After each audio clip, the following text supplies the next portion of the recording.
Animals' Rights Considered in Relation to Social Progress by Henry S. Salt. I saw deep in the eyes of the animals, the human soul look out upon me. I saw where it was born deep down under feathers and fur, or condemned for a while to roam four-footed among the brambles.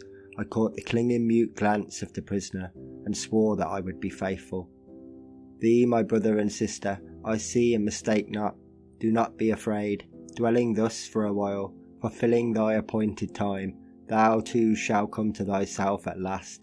Thy half-warm horns and long tongue lapping around my wrist do not conceal thy humanity any more than the learned talk of the pedant conceal his. For all thou art dumb, we have words of plenty between us. Come nigh, little bird, with your half-stretched quivering wings. Within you I behold choirs of angels, and the Lord himself in vista. Towards Democracy. Prefatory note. The object of the following essay is to set the principle of animals' rights on a consistent and intelligible footing, to show that this principle underlies the various efforts of humanitarian reformers, and to make a clearance of the comfortable fallacies which the apologists of the present system have industriously accumulated.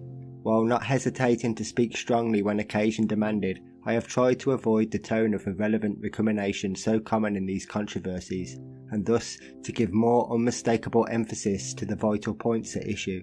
We have to decide not whether the practice of fox hunting, for example, is more or less cruel than vivisection, but whether all practices which inflict unnecessary pain on sentient beings are not incompatible with the higher instincts of humanity. I am aware that many of my contentions will appear very ridiculous to those who view the subject from a contrary standpoint, and regard the lower animals as created solely for the pleasure and advantage of man. On the other hand, I have myself derived an unfailing fund of amusement from a rather extensive study of our adversaries' reasoning. It is a conflict of opinion, wherein in time alone can adjudicate, but already there are not a few signs that the laugh will rest ultimately with the humanitarians. My thanks are due to several friends who have helped me in preparation of this book. I may mention Mr. Ernest Bell, Mr. Kenneth Romaines, and Mr. W.E.A. Axon. My many obligations to previous writers are acknowledged in the footnotes and appendices.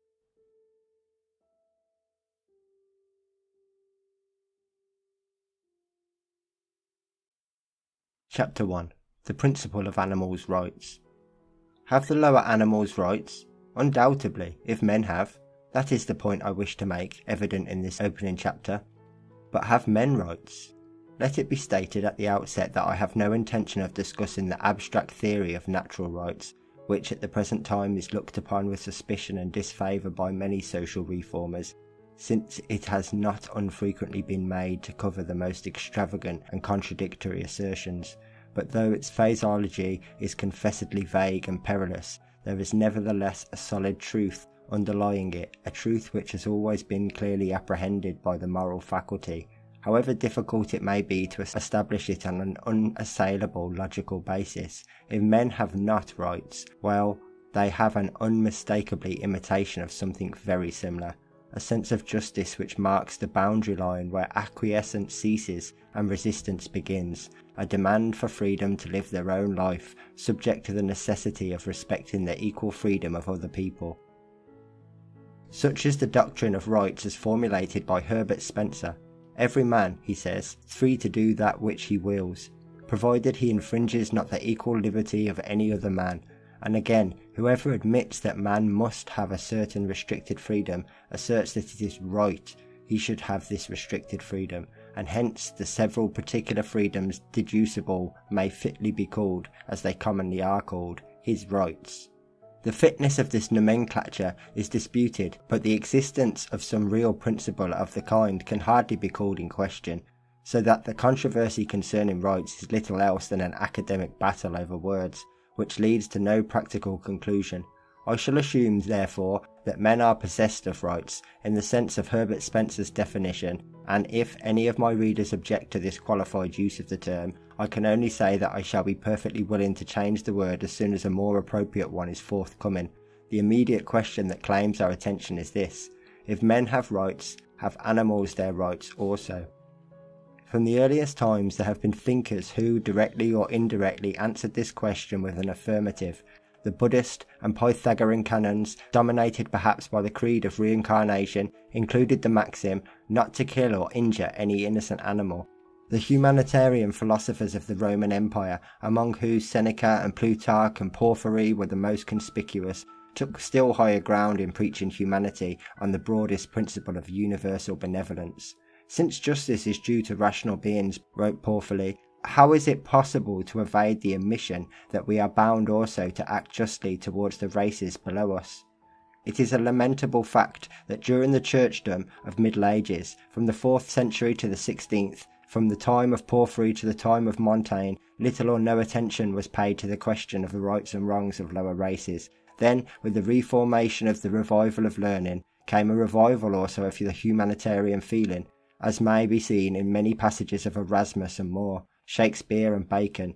But it was not until the 18th century, the age of enlightenment and sensibility, of which Voltaire and Rousseau were the spokesmen, that the rights of animals obtained more deliberate recognition. From the Great Revolution of 1789 dates the period when the worldwide spirit of humanitarianism, which had hitherto been felt by but one man in a million, the thesis of the philosopher or the vision of the poet, began to disclose itself, gradually and dimly at first, as an essential feature of democracy. A great and far-reaching effect was produced in England at this time by the publication of such revolutionary works as Paine's Rights of Man, Mary Wollstonecraft's Vindication of the Rights of Women, and looking back now after the lapse of 100 years, we can see that the still wider extension of the theory of rights was henceforth inevitable. In fact, such a claim was anticipated, if only in bitter jest, by a contemporary writer who furnishes us with a notable instance of how the mockery of one generation may become the reality of the next. There was published anonymously in 1792 a little volume entitled A Vindication of the Rights of Brutes, a reductio absurdum of Mary Wollstonecraft's essay, written, as the author informs us, to evidence by demonstrative arguments the perfect equality of what is called the irrational species to the human. The further opinion is expressed that after those wonderful productions of Mr. Paine and Mrs. Wollstonecraft, such a theory as the present seems to be necessary. It was necessary, and a very short term of years sufficed to bring it into effect. Indeed, the theory had already been put forward by several English pioneers of 19th century humanitarianism. To Jeremy Bentham, in particular, belongs the high honour of first asserting the rights of animals with authority and persistence. The legislator, he wrote, ought to interdict everything which may serve to lead to cruelty. The barbarous spectacles of gladiators no doubt contributed to give the Romans that ferocity which they displayed in their civil wars. A people accustomed to despise human life in their games could not be expected to respect it amid the fury of their passions. It is proper for the same reason to forbid every kind of cruelty towards animals, whether by way of amusement or to gratify gluttony. Cockfights, bull baiting, hunting hares and foxes, and other amusements of the same kind, necessarily suppose either the absence of reflection or a fund of inhumanity, since they produce the most acute sufferings to sensible beings, and the most painful and lingering death of which we can form any idea. Why should the law refuse its protection to any sensitive being? The time will come when humanity will extend its mantle over everything which breathes. We have begun by attending to the condition of the slaves. We shall finish by softening that of all animals which assist our labours or supply our wants. So too wrote one of Bentham's contemporaries. The grand source of the unmerited and superfluous misery of beasts exists in a defect in the constitution of all communities.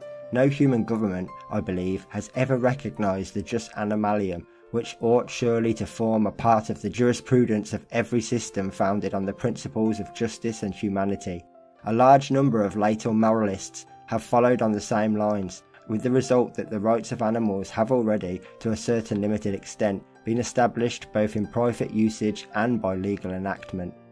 It is interesting to note the exact commencement of this new principle in law. When Lord Erskine, speaking to the House of Lords in 1811, advocated the cause of justice to the lower animals, he was greeted with loud cries of insult and derision. But 11 years later, the efforts of the despised humanitarians, and especially of Richard Martin of Galway, were rewarded by their first success. The passing of the ill-treatment of cattle bill, commonly known as Martin's Act, in June 1822, is a memorable date in the history of humane legislation. less on account of the positive protection afforded by it, for it applied only to cattle and beasts of burden, than for the invaluable precedent which it was created. From 1822 onward, the principle of that just animalium for which Bentham had pleaded was recognised, however partially and tentatively at first, by English law, and the animals included in the Act ceased to be mere property of their owners. Moreover, the Act has been several times supplemented and extended during the past half-century. It is scarcely possible, in the face of this legislation, to maintain that rights are a privilege with which none but human beings can be invested, for if some animals are already included within the pale of protection, why should not more and more be so included in the future? For the present, however, what is most urgently needed is some comprehensive and intelligible principle which shall indicate in a more consistent manner the true lines of man's moral relation towards the lower animals. And here, it must be admitted, our position is still far from satisfactory, for though certain very important concessions have been made, as we have seen, to the demand for the jus animalium, they have been made for the most part in a grudging, unwilling spirit, and rather in the interests of property than of principle, while even the leading advocates of animal rights seem to have shrunk from basing their claim on the only argument which can ultimately be held to be really a sufficient one, the assertion that animals as well as men, though of course to be far less extent than men, are possessed of a distinctive individuality, and therefore are in justice entitled to live their lives with a due measure of that restricted freedom to which Herbert Spencer alludes. It is of little use to claim rights of animals in a vague general way, if with the same breath we explicitly show our determination to subordinate those rights to anything and everything that can be construed into a human want. Nor will it ever be possible to obtain full justice for the lower races so long as we continue to regard them as beings of a wholly different order, and to ignore the significance of their numberless points of kinship with mankind. For example, it has been said by a well-known writer on the subject of humanity to animals that the life of a brute having no more purpose can be understood ethically as representing the sum of its pleasures, and the obligation therefore of producing the pleasures of sentient creatures must be reduced, in their case, to the abstinence from unnecessary destruction of life. Now, with respect to this statement, I must say that the notion of life of an animal having no moral purpose belongs to a class of ideas which cannot possibly be accepted by the advanced humanitarian thought of the present day. It is a purely arbitrary assumption, at variance with our best instincts, at variance with our best science, and absolutely fatal, if the subject to be clearly thought out, to any full realisation of animals' rights. If we are ever going to do justice to the lower races, we must get rid of the antiquated notion of the great gulf fixed between them and mankind, and must recognise the common bond of humanity that unites all living beings in one universal brotherhood. As far as any excuses can be alleged, in explanation of the insensibility or inhumanity of the Western nations in their treatment of animals, these excuses may be mostly traced back to one or other of two theoretical contentions, wholly different in origin, yet alike in this, that both postulate an absolute difference of nature between men and the lower kinds. The first is the so-called religious notion, which awards immortality to man, but to man alone, thereby furnishing, especially in Catholic countries, a quibbling justification for acts of cruelty to animals, on the plea that they have no souls. It should seem, and says a modern writer, as if the primitive Christians, by laying so much stress upon a future life, in contradistinction to this life, and placing the lower creatures out of the pale of hope, placed them at the same time out of the pale of sympathy, and thus laid the foundation for this utter disregard of animals in the light of our fellow creatures. I am aware that a quite contrary argument has, in a few isolated instances, been founded on the belief that animals have no souls. Humphrey Primmett, for example, says that cruelty to a brute is an injury irreparable, because there is no future life to be a compensation for present afflictions, and that there is an amusing story told by Lecky in his History of European Morals of a certain humanely minded cardinal who used to allow himself to be bitten without hindrance on the ground that we shall have heaven to reward us for our sufferings, but these poor creatures have nothing but the enjoyment of this present life, But this is a rare view of the question which need not, I think, be taken into very serious account, for, on the whole, the denial of immortality to animals, unless of course it be also denied to men, tends strongly to lessen their chance of being justly and considerately treated. Among the many humane movements of the present age, none is more significant than the growing inclination, noticeable both in scientific circles and in religious, to believe that mankind and the lower animals have the same destiny before them, whether that destiny be for immortality or for annihilation.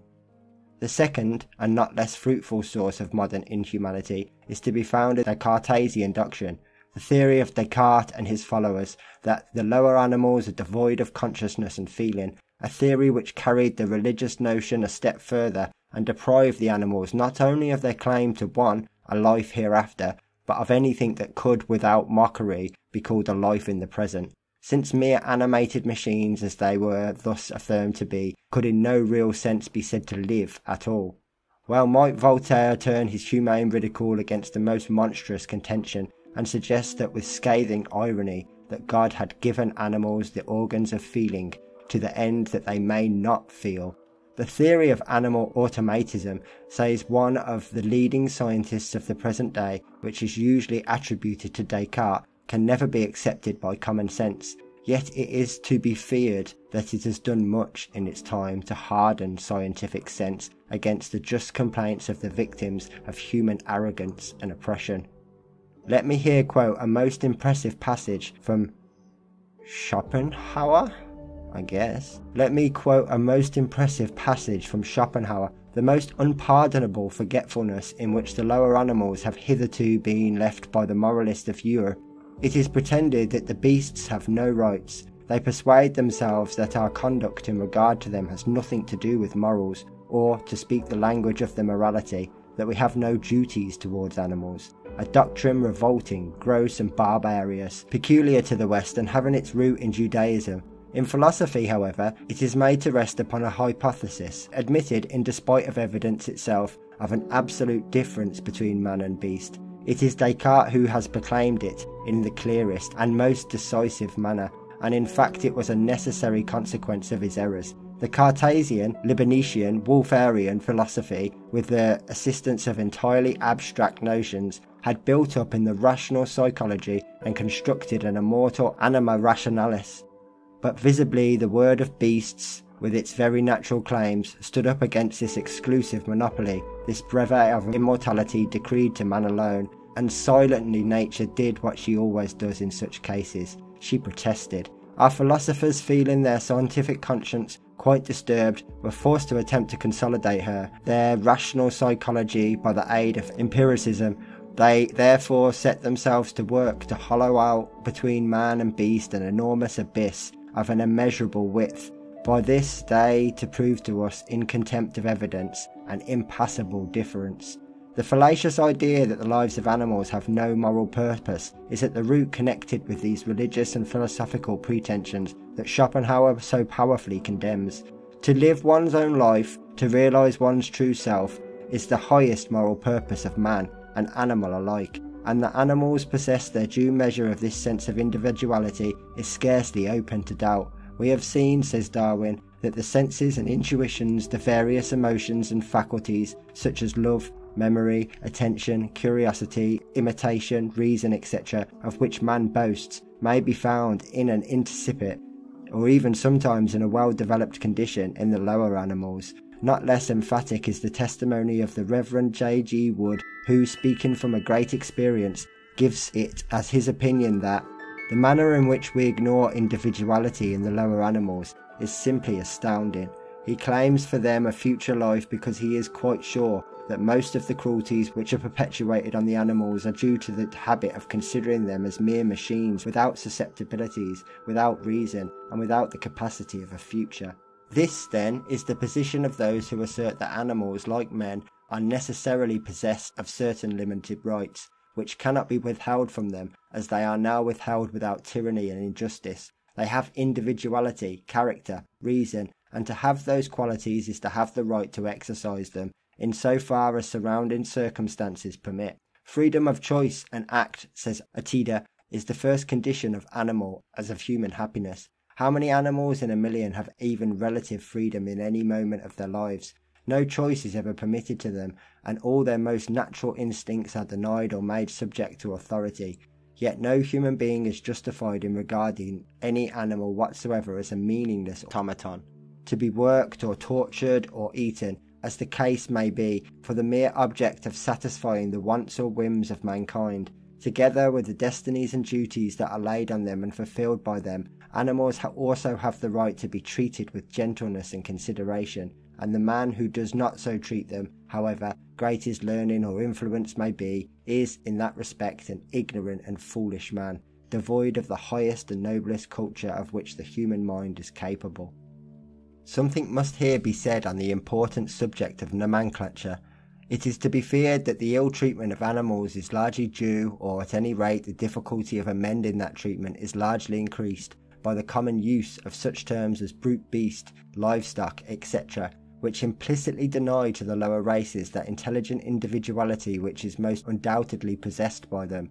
It was long ago remarked by Bentham in his introduction to Principles of Morals and Legislation that whereas human beings are styled persons, other animals, on account of their interests having been neglected by the insensibility of the ancient jurists, stand degraded to the class of things, and Schopenhauer also has commented on the mischievous absurdity of whom which applies the neuter pronoun it to such highly organised primates as the dog and the ape.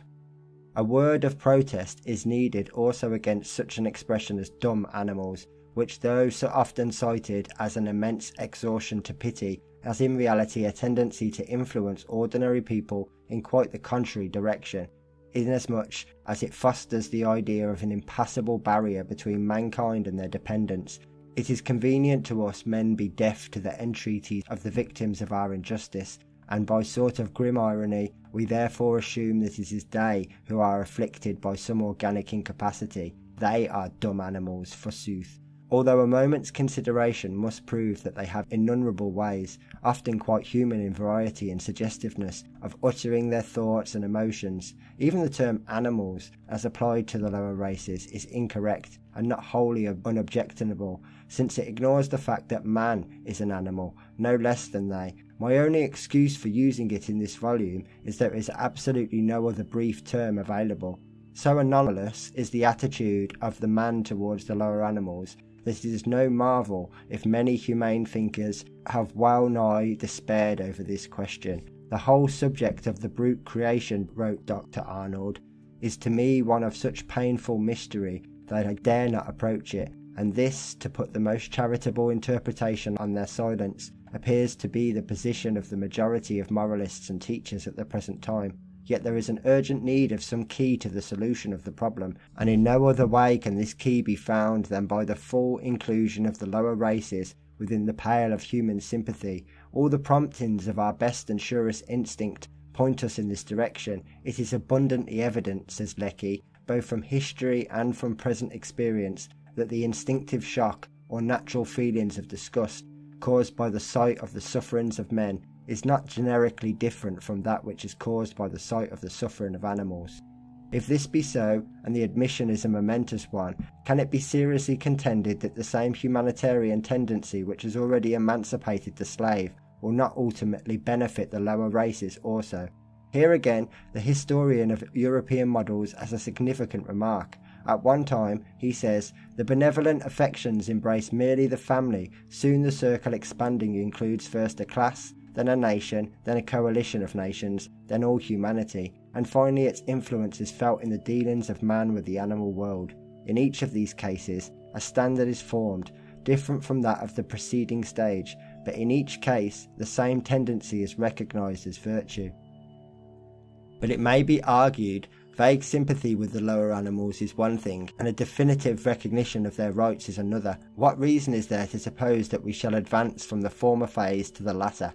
Just this, that every great liberating movement has proceeded exactly on these lines. Oppression and cruelty are invariably founded on a lack of imaginative sympathy. The tyrant or the tormentor can have no true sense of kinship with the victim of his injustice. When once the sense of affinity is awakened, the knell of tyranny is sounded, and the ultimate concession of rights is simply a matter of time. the present condition of the more highly organised domestic animals is in many ways very analogous to that of the slaves of 100 years ago. Look back and you will find in their case precisely the same exclusion from the common pale of humanity, the same hypocritical fallacies to justify that exclusion, and as a consequence, the same deliberate stubborn denial of their social rights. Look back, for it is well to do so, and then look forward, and the moral can hardly be mistaken. We find so great a thinker and writer as Aristotle seriously pondering whether a slave may be considered as in any sense a man. In emphasizing the point that friendship is founded on propinquity, he expresses himself as follows: "Neither can men have friendships with horses, cattle, or slaves, considered merely as such, for a slave is merely a living instrument, and an instrument a living slave, yet considered as a man. A slave may be an object of friendship, for certain rights seem to belong to all those capable of participating in law and engagement. A slave, then, considered as a man, may be treated justly or unjustly. Slaves, says Bentham, have been treated by the law exactly upon the same footing as in England, for example, the inferior races of animals are still. The day may come when the rest of the animal creation may acquire those rights which could never have been withholden from them but by the land of tyranny. Let us unreservedly admit the immense difficulties that stand in the way of this animal enfranchisement. Our relation towards the animals is complicated and embittered by innumerable habits handed down through centuries of mistrust and brutality. We cannot, in all cases, suddenly relax these habits or do full justice, even when we see that justice will have to be done. A perfect ethic of humaneness is therefore impracticable, if not unthinkable, and we can attempt to do more than to indicate in a general way the main principle of animals' rights, noting at the same time the most flagrant particular violations of those rights, and the lines on which the only valid reform can hereafter be effected. But on the other hand, it may be remembered for the comfort and encouragement of humanitarian workers that these obstacles are, after all, only such as are inevitable in each branch of social improvement, for at every stage of every great reformation it has been repeatedly argued by indifferent or hostile observers that further progress is impossible. Indeed, when the opponents of a great cause begin to demonstrate its impossibility, experience teaches us that the cause is already on the high road to fulfilment. As for the demand so frequently made on reformers that they should first explain the details of their scheme, how this and that point will be arranged, and by what process all kinds of difficulties, real or imagined, will be circumvented, the only rational reply is that it is absurd to expect to see the end of this question, when we are now but at its beginning. The persons who offer this futile sort of criticism are usually those who under no circumstances would be open to conviction. They purposely ask for an explanation which by the very nature of the case is impossible, because it necessarily belongs to a later period of time. It would be equally sensible to request the traveller to enumerate beforehand all the particular things he will see by the way, on pain of being denounced as an unpractical visionary, although he may not have a sufficient general knowledge of his course and destination. Our main principle is now clear. If rights exist at all, and both feeling and usage indubitably prove that they do exist, they cannot be consistently awarded to men and denied to animals, since the same sense of justice and compassion apply in both cases. Pain is pain, says an honest old writer, whether it is inflicted on man or on beast, and the creature that suffers it, whether man or beast, being sensible of the misery of it while it lasts, suffers evil, and the sufferance of evil, unmeritedly, unprovokedly, where no offence has been given, and no good can possibly be answered by it, but merely to exhibit power or gratify malice, is cruelty and injustice in him that occasions it. I commend this outspoken utterance to the attention of those ingenious moralists who quibble about the discipline of suffering, and depreciate immediate attempts to redress what, it is alleged, may be a necessary instrument for the attainment of human welfare. It is perhaps a mere coincidence, but it has been observed that those who are most forward to disallow the rights of others, and to argue that suffering and subjection of the natural lot of all living things are usually themselves exempt from the operation of this beneficent law, and that the beauty of self-sacrifice is most loudly be lauded by those who profit most largely at the expense of their fellow creatures. But nature is one with rapine, say some, and this utopian theory of rights is too widely extended, must come must come in conflict with the iron rule of internecine competition by which the universe is regulated. But is the universe so regulated? We note this very objection, which was confidently relied on a few years back by many opponents of the emancipation of the working classes, is not heard of that in connection now. Our learned economists and men of science who set themselves to play the defenders of the social status quo have seen their own weapons of natural selection, survival of the fittest, and whatnot snatched from their hands and turned against them, and are therefore beginning to explain to us in a scientific manner what we untutored humanitarians had previously felt to be true, viz., that competition is not by any means the sole governing law among the human race. We are not greatly dismayed, then, to find the same old bugbear trotted out as an argument against animals' rights. Indeed, we already see unmistakable signs of a similar complete reversal of the scientific judgment. The charge of sentimentalism is frequently brought against those who plead for animals' rights. Now, sentimentalism, if any meaning at all can be attached to the word, must signify as inequality, an ill balance of sentiment, an inconsistency which leads men into attacking one abuse, while they ignore or condone another, where a reform is equally desirable. That this weakness is often observable among philanthropists on one hand and friends of animals on the other, and most among those acute men of the world, whose regard is only for themselves. I am not concerned to deny. What I wish to point out is that the only real safeguard against sentimentality is to take up a constant position towards the rights of men and of lower animals alike, and to cultivate a broad sense of universal justice, not mercy, for all living things. Herein, and herein alone, is to be sought the true sanity of temperament.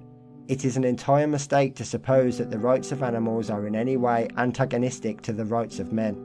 Let us not be betrayed for a moment into the specious fallacy that we must study human rights first, and leave the animal question to solve itself hereafter, for it is only by a wide and disinterested study of both subjects that a solution of either is possible.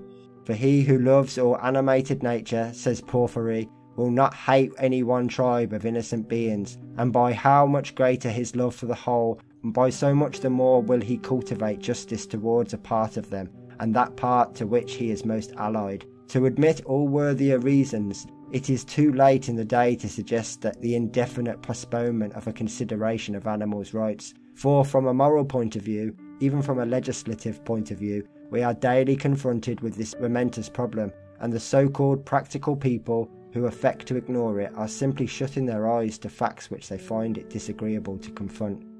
Once more then, animals have rights, and these rights consist in the restricted freedom to live a natural life, a life that is, which permits of the individual development, subject to the limitations imposed by the permanent needs and interests of the community.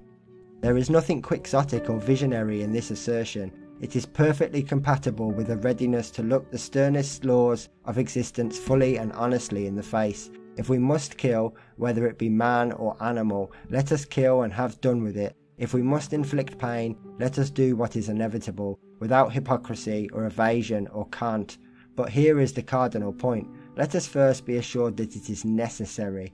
Let us not wantonly trade on the needless miseries of other beings, and then attempt to lull our consciences by a series of shuffling excuses which cannot endure a moment's candid investigation. As Leigh Hunt well says, that there is no pain and evil is no rule, that I should make it greater, like a fool.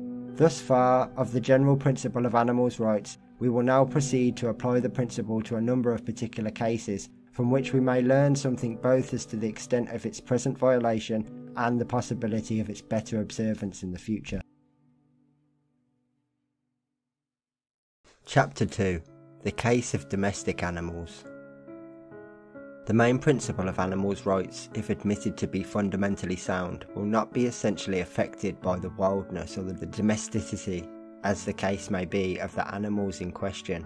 Both classes have their rights, though these rights may differ largely in extent and importance. It is convenient, however, to consider the subject of the domestic animals apart from that of the wild ones, inasmuch as their whole relation to mankind is so much altered and emphasised by the fact of their subjection. Here, at any rate, it is impossible, even of the most callous reasoners, to deny the responsibility of man, in his dealings with the vast races of beings, the very conditions of whose existence have been modified by human civilization. An incalculable mass of drudgery at the cost of incalculable suffering is daily, hourly performed for the benefit of man by these honest, patient labourers in every town and country around the world. Are these countless services to be permanently ignored in a community which makes any pretension to a human civilization? Will the free citizens of the enlightened republics of the future be content to reap the immense advantages of animals' labour without recognising that they owe them some consideration in return? The question is one that carries with its own answer. Even now it is nowhere openly contended that domestic animals have no rights. But the human mind is subtle to evade the full significance of its duties, and nowhere is this more conspicuously seen than in our treatment of the lower races. Given a position in which man profits largely, or thinks he profits largely, for it is not always a matter of certainty, by the toil or suffering of the animals, and our respectable moralists are pretty sure to be explaining to us that this providential arrangement is better for the animals themselves. The wish is farther to the thought in these questions, and there is an accommodating elasticity in our social ethics that permits of the justification of almost any system which it would be inconvenient to us to discontinue. Thus we find it stated, and on the authority of a bishop, that man may lay down the terms of the social contract between animals and himself, because forsooth the general life of a domestic animal is one of a very great comfort, according to the animal's own standard, probably one of almost perfect happiness. Now this is prating about the animal's own standards is nothing better than hypocritical cant. If man is obliged to lay down the terms of the contract, let him at least do so without having recourse to such a suspiciously opportune afterthought. We have taken the animals from a free natural state into an artificial thraldom in order that we, and not they, may be the gainers. Thereby it cannot possibly be maintained that they owe us gratitude on this account, or that it is alleged, or this alleged debt may be used as a means of evading the just recognition of their rights. It is more necessary to raise a strong protest against this Jesuitical mode of reasoning, because, as we shall see, it is so frequently employed in one form or another by the apologists of human tyranny. On the other hand, I desire to keep clear also of the extreme contrary contention that man is not morally justified in imposing any sort of subjection on lower animals. An abstract question of this sort, however interesting as speculation, and impossible in itself to disprove, is beyond the scope of the present inquiry, which is primarily concerned with the state of things at present existing.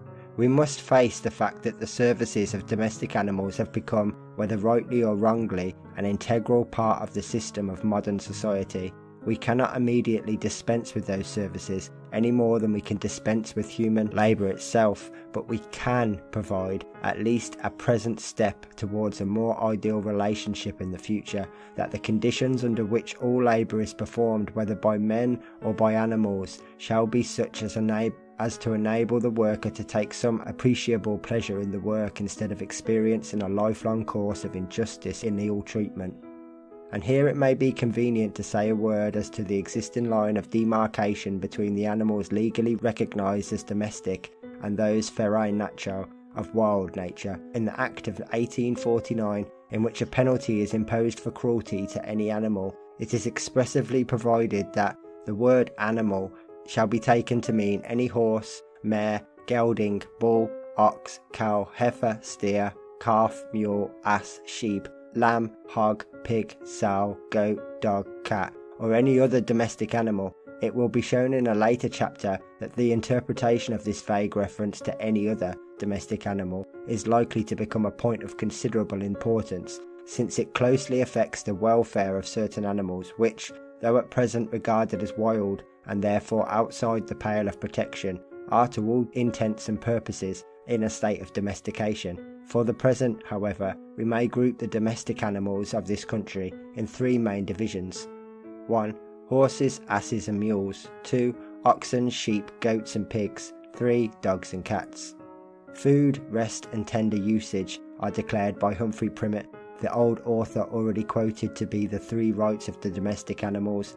Lawrence's opinion is to much the same effect. Man is indispensably bound, he thinks, to bestow upon animals in return for the benefit he derives from their services, good and sufficient nourishment, comfortable shelter, and merciful treatment, to commit no wanton outrage upon their feelings whilst alive, and to put them to the speediest and least painful death, when it is necessary to deprive them of life. But it is important to note that something more is due to animals, and especially to domestic animals, than the mere supply of a provender and mere immunity from ill usage. We owe justice to men, wrote Montaigne, and grace and benignity to other creatures that are capable of it. There is a natural commerce and mutual obligation betwixt them and us. Sir Arthur Helps admirably expressed this sentiment in his well-known reference to the duty of using courtesy to animals. If these be the rights of domestic animals, it is pitiful to reflect how commonly and how grossly they are violated. The average life of our beasts of burden, the horse, the ass and the mule, is from beginning to end a rude negation of their individuality and intelligence. They are habitually addressed and treated as stupid instruments of man's will and pleasure, instead of the highly organised and sensitive beings that they are. Well might Thoreau, the humanist and most observant of naturalists, complain of man's not educating the horse, not trying to develop his nature, but merely getting work out of him, for such, it must be acknowledged, is the prevalent method of treatment, in 99 cases out of 100 at the present day, even where there is no actual cruelty or ill usage. We are often told that there is no other Western country where tame animals are so well treated as in England, and it is not only necessary to read the records of a century back to see that the inhumanities of the past were far more atrocious than any that are still practised in the present. Let us be thankful for these facts, showing that the current of English opinion is at least moving in the right direction, but it must yet be said that the sights that everywhere meet the eye of a humane and thoughtful observer, whether in town or country, are a disgrace to our vaunted civilization, and suggest the thought that, as far as the touch of compassion is concerned, the majority of our fellow citizens must be obtuse, not to say pachydermatous. Watch the cab traffic in one of the crowded thoroughfares of one of our great cities. Always the same luxurious patient procession of underfed, overloaded animals, the same brutal insolence of the drivers, the same accursed sound of the whip, and remembering that these horses are gifted with a large degree of sensibility and intelligence, must one not feel that the fate to which they are thus mercilessly subjected is a shameful violation of the principle which moralists have laid down? Yet it is to this fate that even the well-kept horses of the rich must in time descend, so to pass the declining years of a life devoted to a man's service. A good man, said Plutarch, will take care of his horses and dogs, not only while they are young, but when old and past service. We ought certainly not to treat living beings like shoes and household goods, which when worn out with use we throw away. Such was the feeling of the old pagan writer, and our good Christians of the present age scarcely seem to have improved upon it. True, they do not throw away their superannuated carriage horses. It is much more lucrative to sell them to the shopman or cab proprietor, who will in due course pass them on to the knackering cat's meat man. The use of machinery is often condemned on aesthetic grounds because of the ugliness it has introduced into so many features of modern life. On the other hand, it should not be forgotten that it has immensely relieved the huge mass of animal labour, and that when electricity is generally used for purposes of traction, one of the foulest blots on our social humanity is likely to disappear. Scientific and mechanical inventions, so far from being necessarily antagonistic to the true beauty of life, may be found to be of the utmost service to it when they are employed for humane and not merely commercial purposes. Herein Thoreau is a wiser teacher than Ruskin. If all were as it seems, he says, and men made the elements their servants for noble ends, if the cloud that hangs over the engine were the perspiration of heroic deeds, and as the beneficent as that which floats over the farmer's fields, the elements and nature herself would cheerfully accompany men on their errands and to be their escort.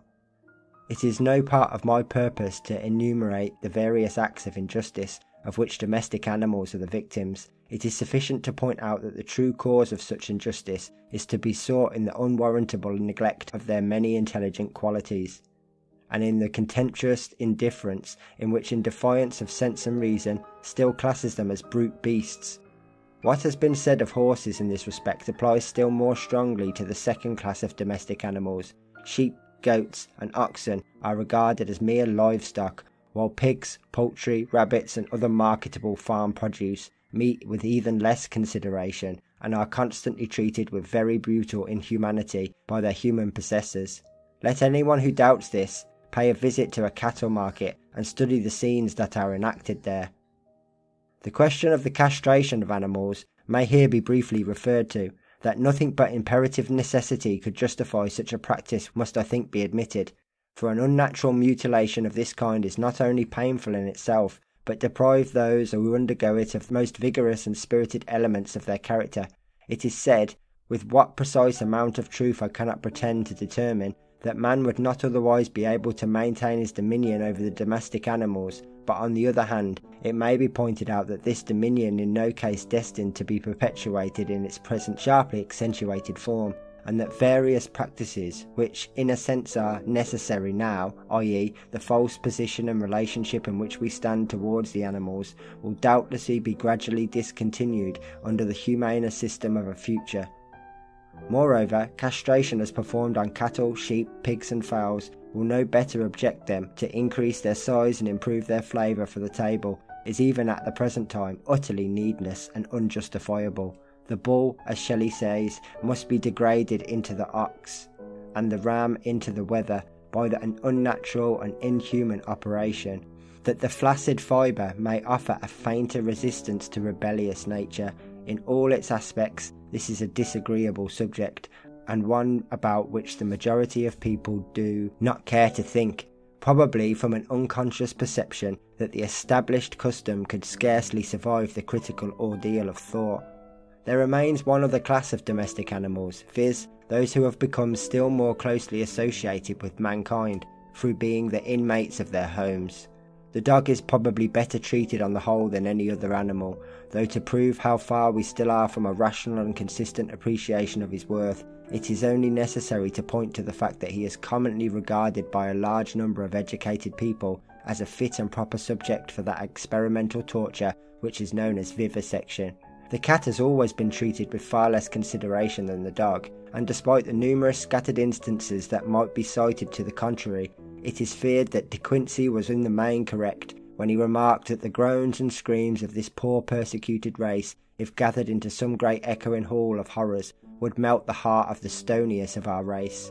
The institution of homes for lost and starving dogs and cats is a welcome sign of the humane feeling that is asserting itself in some quarters, but is also no less a proof of the general indifferentism which can allow the most familiar domestic animals to become homeless. It may be doubted, indeed, whether the condition of the household pet is in the long run more enviable than the beast of burden. Pets, like king's favourites, are usually the recipients of abundance of sentimental affection, but of little real kindness. So much easier it is to give temporary caresses than substantial justice. It seems to be forgotten, in a vast majority of cases, that a domestic animal does not exist for the mere idle amusement, any more than for mere commercial profit, of its human owner, and that for a living being to be turned into a useless puppet is only one degree better than to be doomed to the servitude of a drudge. The injustice done to the pampered lapdog is as conspicuous in its way as that done to the overworked horse, and both spring from one and the same origin. The fixed belief that the life of a brute has no moral purpose, no distinctive personality worthy of due consideration and development. In a society where the lower animals were regarded as intelligent beings and not as animated machines, it would be impossible for this incongruous absurdity to continue.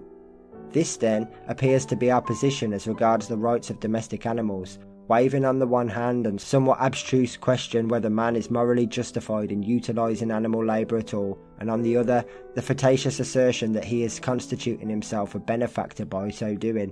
We recognise that the services of domestic animals have, by immemorial usage, become an important, and it may be said necessary element in the economy of modern life. It is impossible, unless every principle of justice is to be cast to the winds, that the due requital of these services should remain a matter of personal caprice.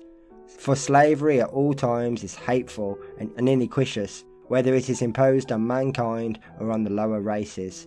Apart from the universal rights they possess in common with all intelligent beings, domestic animals have a special claim on man's courtesy and sense of fairness, inasmuch as they are not his fellow creatures only, but his fellow workers, his dependents, and in many cases the familiar associates and trusted inmates of his home.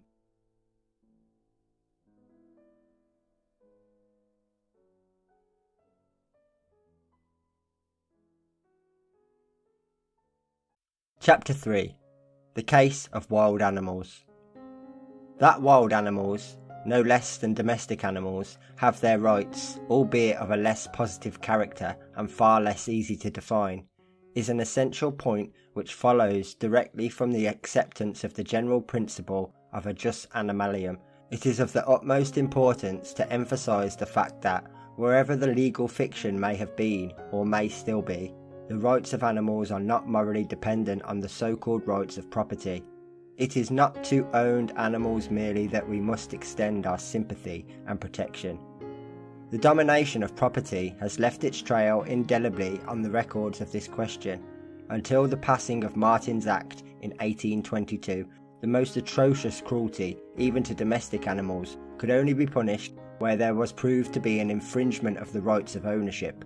This monstrous iniquity, so far as relates to the domestic animals, has now been removed, but the only direct legal protection yet accorded to wild animals, except in the Wild Birds Protection Act of 1880, is that which prohibits their being baited or pitted in conflict. Otherwise, it is open for anyone to kill or torture them with impunity, except where the sacred privileges of property are thereby offended.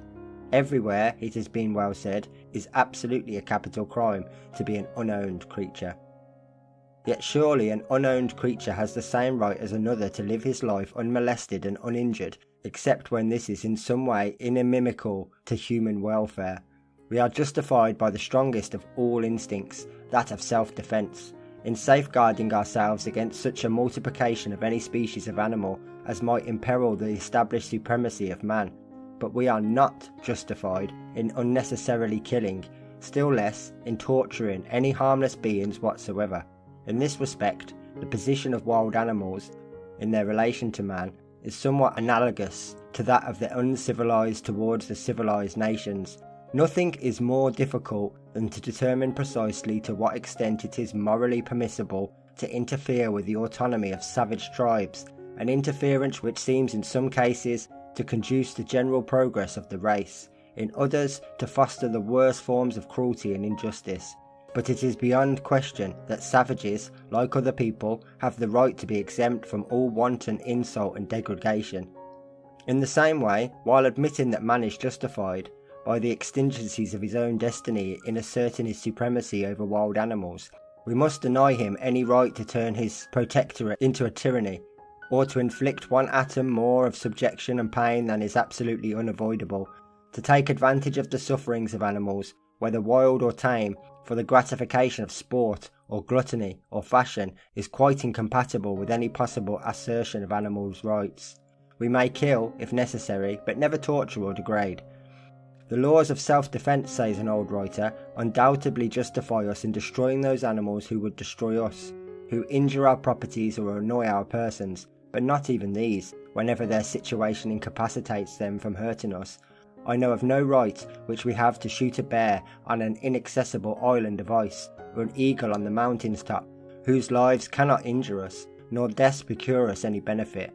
We are unable to give life, and therefore ought not to take it away, from the meanest insect without sufficient reason. I reserve for fuller consideration, in subsequent chapters, certain problems which are suggested by the wholesale slaughter of wild animals by the huntsman or the trapper, for purposes which are loosely supposed to be necessary and inevitable. Meantime, a word must be said about the condition of those tamed or caged animals which, though wild by nature and not bred in captivity, are yet to a certain extent domesticated, a class which stands midway between the true domestic and the wild. Is the imprisonment of such animals a violation of the principle we have laid down? In most cases I fear the question can only be answered in the affirmative, and here once more I must protest against the common assumption that these captive animals are laid under an obligation to man by the very fact of their captivity, and that therefore no complaint can be made on the score of their loss of freedom and many miseries involved therein. It is extraordinary that even humane thinkers and earnest champions of animals' rights should permit themselves to be misled by this most fallacious and flimsy line of argument. Harmful animals, says one of these writers, and animals with whom man has to struggle for the fruits of the earth, may of course be so shut up, they gain by it, for otherwise they would not have been let live.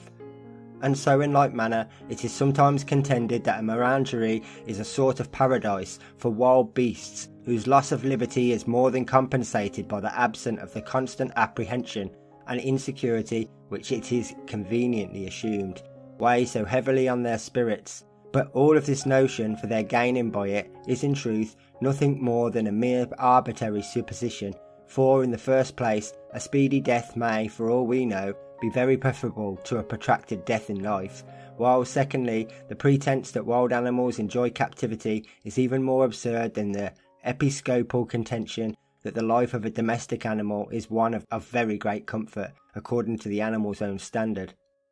To take the wild animal from its free natural state, full of abounding egoism and vitality, and to shut it up for the wretched remainder of its life in a cell where it has just space to turn around, and where it necessarily loses every distinctive feature of its character, this appears to me to be as downright a denial as could well be imagined of the theory of animals' rights.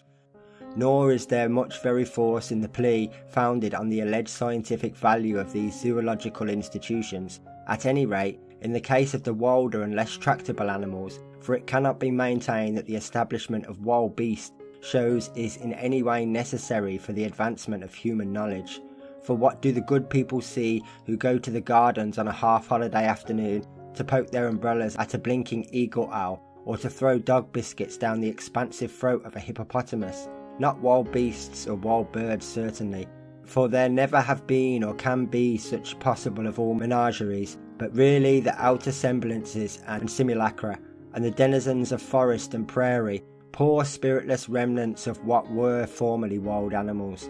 To kill and stuff these victims of our morbid curiosity, instead of immuring them in lifelong imprisonment, would at once a humaner and cheaper method, and could not possibly be of less use to science. But of course these remarks do not apply with anything like the same force to the taming of such wild animals as are readily domesticated in captivity, or trained by man to some intelligible and practical purpose.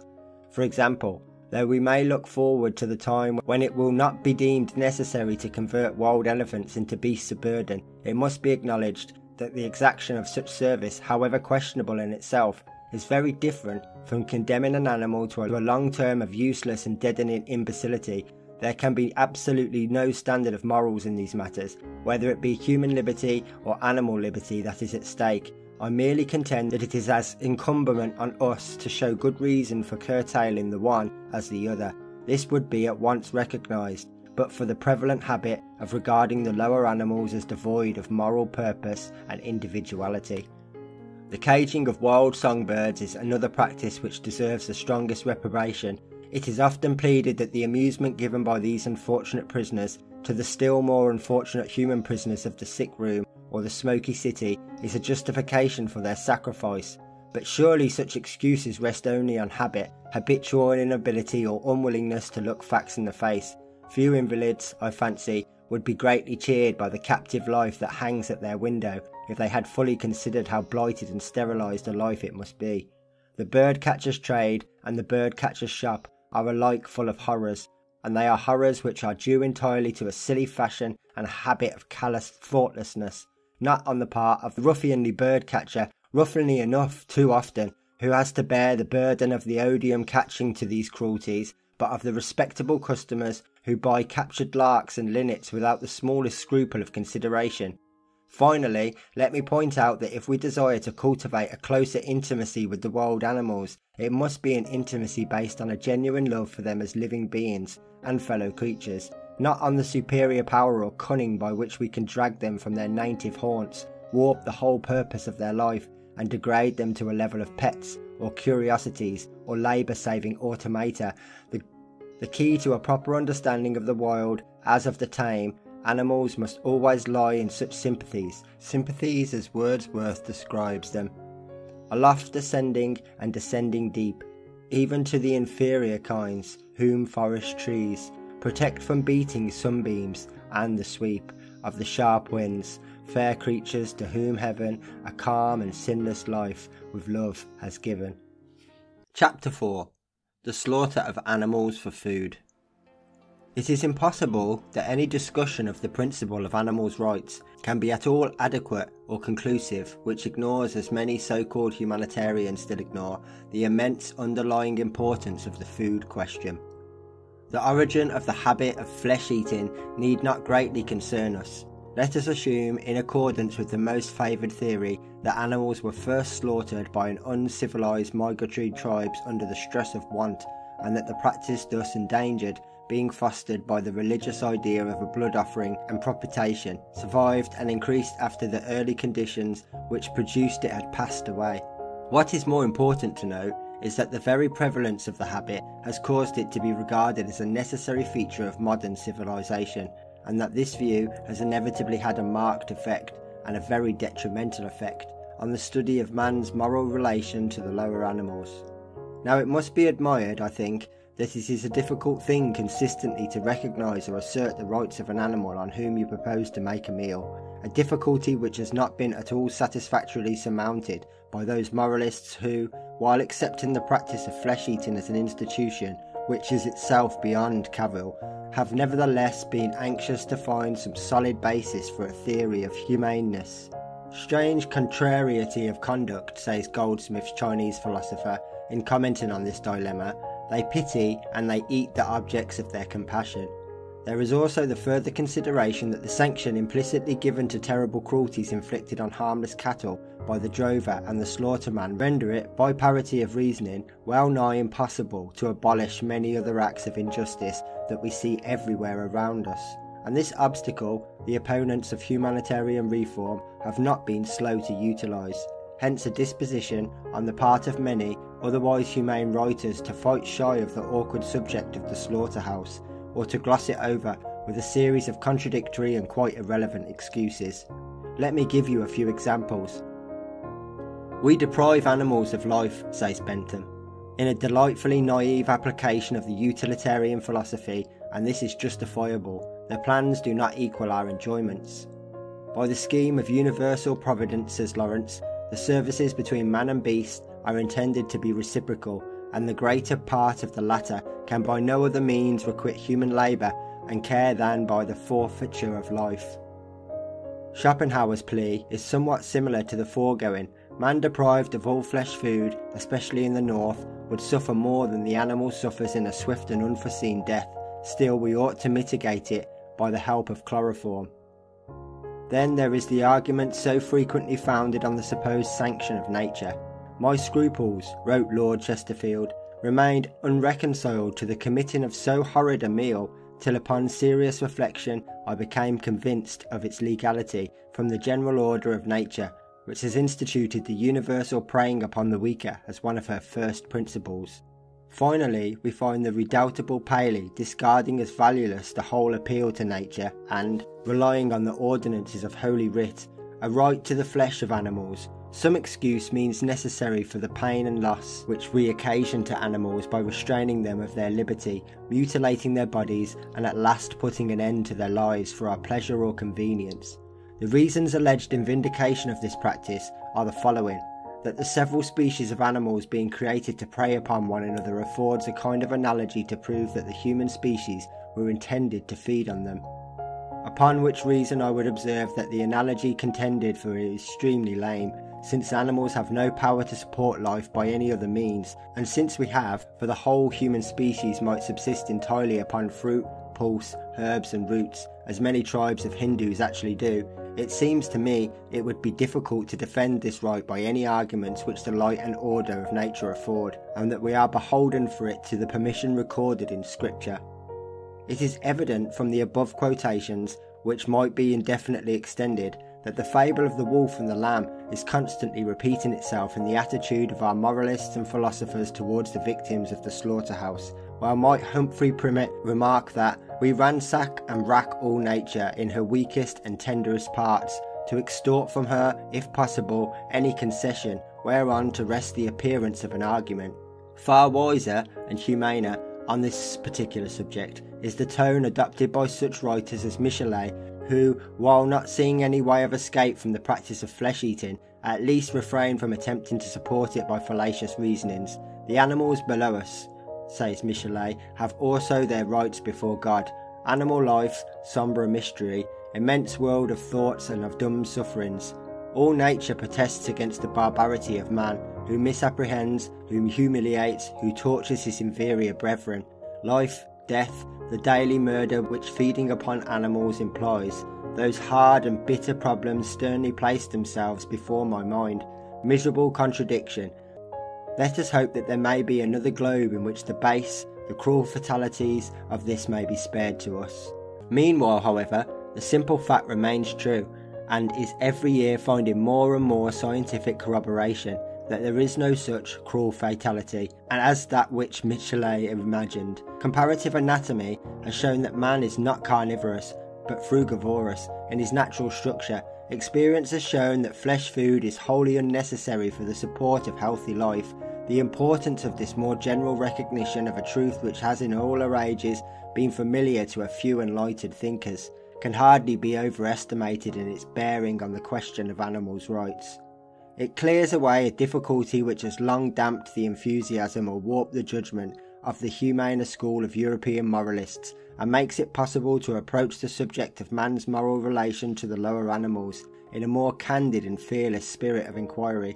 It is no part of my present purpose to advocate the cause of vegetarianism, but in view of the mass of evidence readily obtainable that the transit and slaughter of animals are necessarily attended by most atrocious cruelties, and that a large number of persons have for years been living healthily without the use of flesh meat, it must at least be said that to omit this branch of the subject from the most earnest and strenuous consideration is playing with the question of animals' rights. 50 or 100 years ago, there was perhaps some excuse for supposing that vegetarianism was a mere fad. There is absolutely no such excuse at the present time. There are 2 points of especial significance in this connection. First, that as civilization advances, the cruelties inseparable from the slaughtering system have been aggravated rather than diminished, owing both to the increased necessity of transporting animals long distances by sea and land under conditions of hurry and hardship which generally preclude any sort of humane regard for their comfort, and to the clumsy and barbarous methods of slaughtering too, often practised in those ill-constructed dens of torment known as private slaughterhouses. Secondly, that the feeling of repugnance caused among all people of sensibility and refinement by the sight or mention or even thought of the business of the butcher are also largely on the increase, so that the details of the revolting process are, as far as possible, kept carefully out of sight and out of mind, being delegated to a pariah class who do the work which most educated persons would shrink from doing for themselves. In these 2 facts, we have clear evidence. First, there is a good reason why the public conscience, or at any rate the humanitarian conscience, should be uneasy concerning the slaughter of livestock, and the secondly, that this uneasiness is already to a large extent developed and manifested. The common argument adopted by many apologists of flesh eating, as for fox hunting, that the pain inflicted by the death of the animals is more than compensated by the pleasure enjoyed by them in their lifetime, since otherwise they would not have been brought into existence at all, is ingenious rather than convincing, being indeed none other than the old familiar fallacy already commented on, the arbitrary trick of constituting ourselves the spokesmen and interpreters of our victims. Mr. E.B. Nicholson, for example, is of the opinion that we may pretty safely take it that if he, the fox, were able to understand and answer the question, he would choose life, with all its plans and risks, to non-existence without them. Unfortunately for the soundness of this suspiciously partial assumption, there is no recorded instance of this strange alternative having ever been submitted either to fox or philosopher. That precedent has yet to be established on which to found a judgment. Meantime, instead of committing the gross absurdity of talking of non-existence as a state which is good or bad or in any way comparable to existence, we might do well to remember that animals' rights, if we admit them at all, must begin with the birth and can only end with the death of the animals in question, and that we cannot evade our just responsibilities by any such quibbling references to imaginary antenatal choice in an imaginary antenatal condition. The most mischievous effect of the practice of flesh eating, in its influence on the study of animals' rights at the present time, is that it so stultifies and debases the very raison d'etre of countless myriads of beings. It brings them into life for no better purpose than to deny their right to live. It is idle to appear to the internecine warfare that we see in some aspects of wild nature, where the weaker animal is often the prey of the stronger.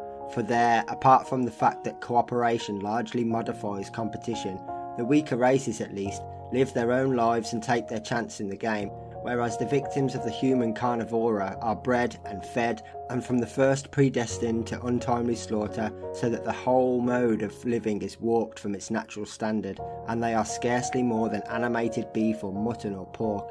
This, I contend, is a flagrant violation of the rights of lower animals, as those rights are now beginning to be apprehended by the humaner conscience of mankind. It has been well said, to keep a man, slave or servant for your own advantage, merely to keep an animal that you may eat it, is a lie. You cannot look that man or animal in the face. That those who are aware of the horrors involved in slaughtering, and also aware of the possibility of a fleshless diet, should think it sufficient to oppose scriptural permission as an answer to the arguments of food reformers, is an instance of the extraordinary power of custom to blind the eyes and the hearts of otherwise humane men. The following passage is quoted from a plea for mercy to animals, as a typical instance of the sort of perverted sentiment to which I allude.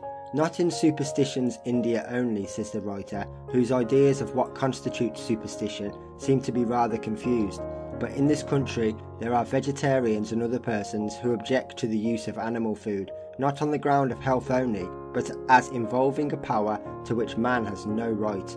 To such statements we have only to oppose the clear permission of the divine author of life, but the unqualified permission can never give sanction to the infliction of unnecessary pain. But if the use of flesh meat can itself be dispensed with, how can it be argued that the pain, which is inseparable from slaughtering, can be otherwise than unnecessary also? I trust that the cause of humanity and justice, not mercy, to the lower animals is not likely to be retarded by any such sentimental and superstitious objections as these.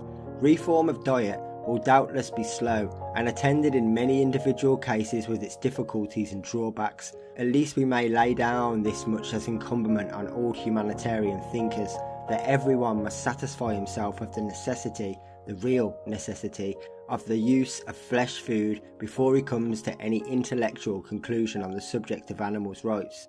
It is easy to see, as the question is more and more discussed, the result will be more and more decisive.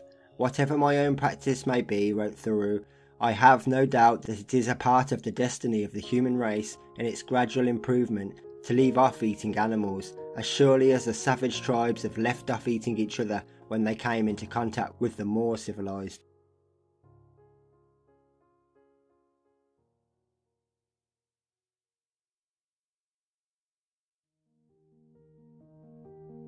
Chapter 5. Sport or amateur butchery.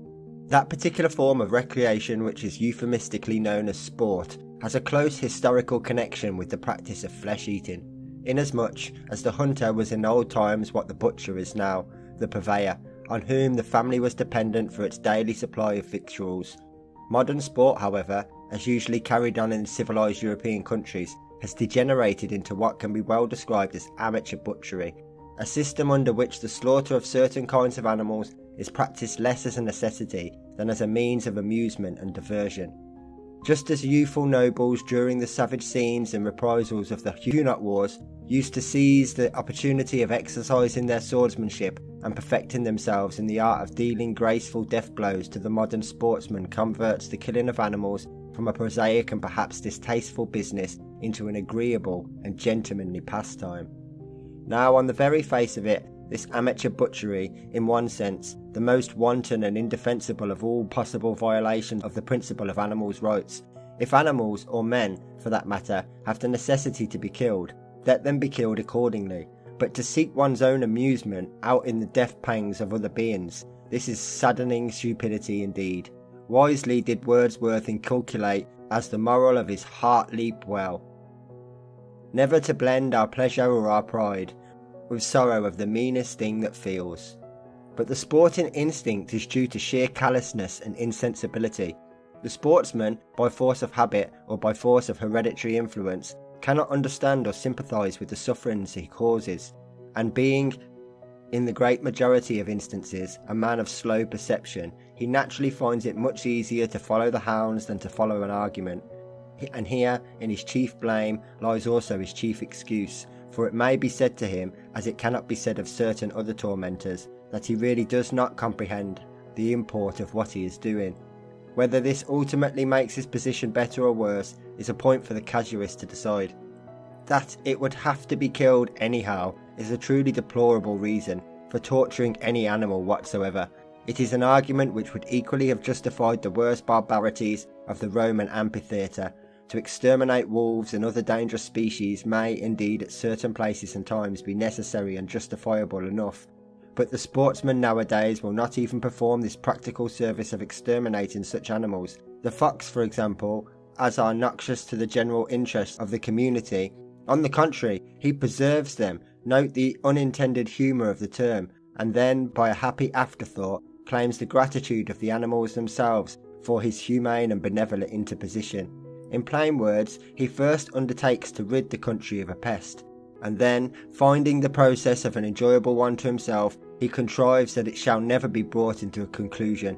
Prometheus had precisely as much reason to be grateful to the vulture for eternally gnawing at his liver as have the hunted animals to thank the predacious sportsman who preserved them. Let me once more enter a protest against the Kantian Pharisaism, which is afraid to take the just responsibility of its own selfish pleasure-seeking. What name should we bestow, said a humane essayist of the 18th century, on a superior being who, without provocation or advantage, should continue from day to day, void of all pity and remorse, to torment mankind for diversion, and at the same time endeavour with the utmost care to preserve their lives and to propagate their species, in order to increase the number of victims devoted to his benevolence, and to be delighted in a proportion to the miseries which he occasioned. I say, what name detestable enough could we find for such a being? Yet, if we impartially consider the case and our immediate situation, we must acknowledge that, with regard to the inferior animals, just such a being is the sportsman. The excuses alleged in favour of English field sports in general, and of hunting in particular, are for the most part as irrelevant as they are unreasonable. It is often said that the manliness of our national character would be injuriously affected by the discontinuance of these sports, a strange argument when one considers the very unequal and therefore unmanly conditions of the strife.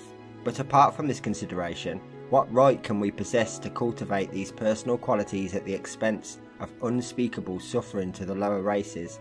Such actions may be pardonable in a savage or in a schoolboy in whom the savage nature still largely predominates, but they are wholly unworthy of a civilized and rational man.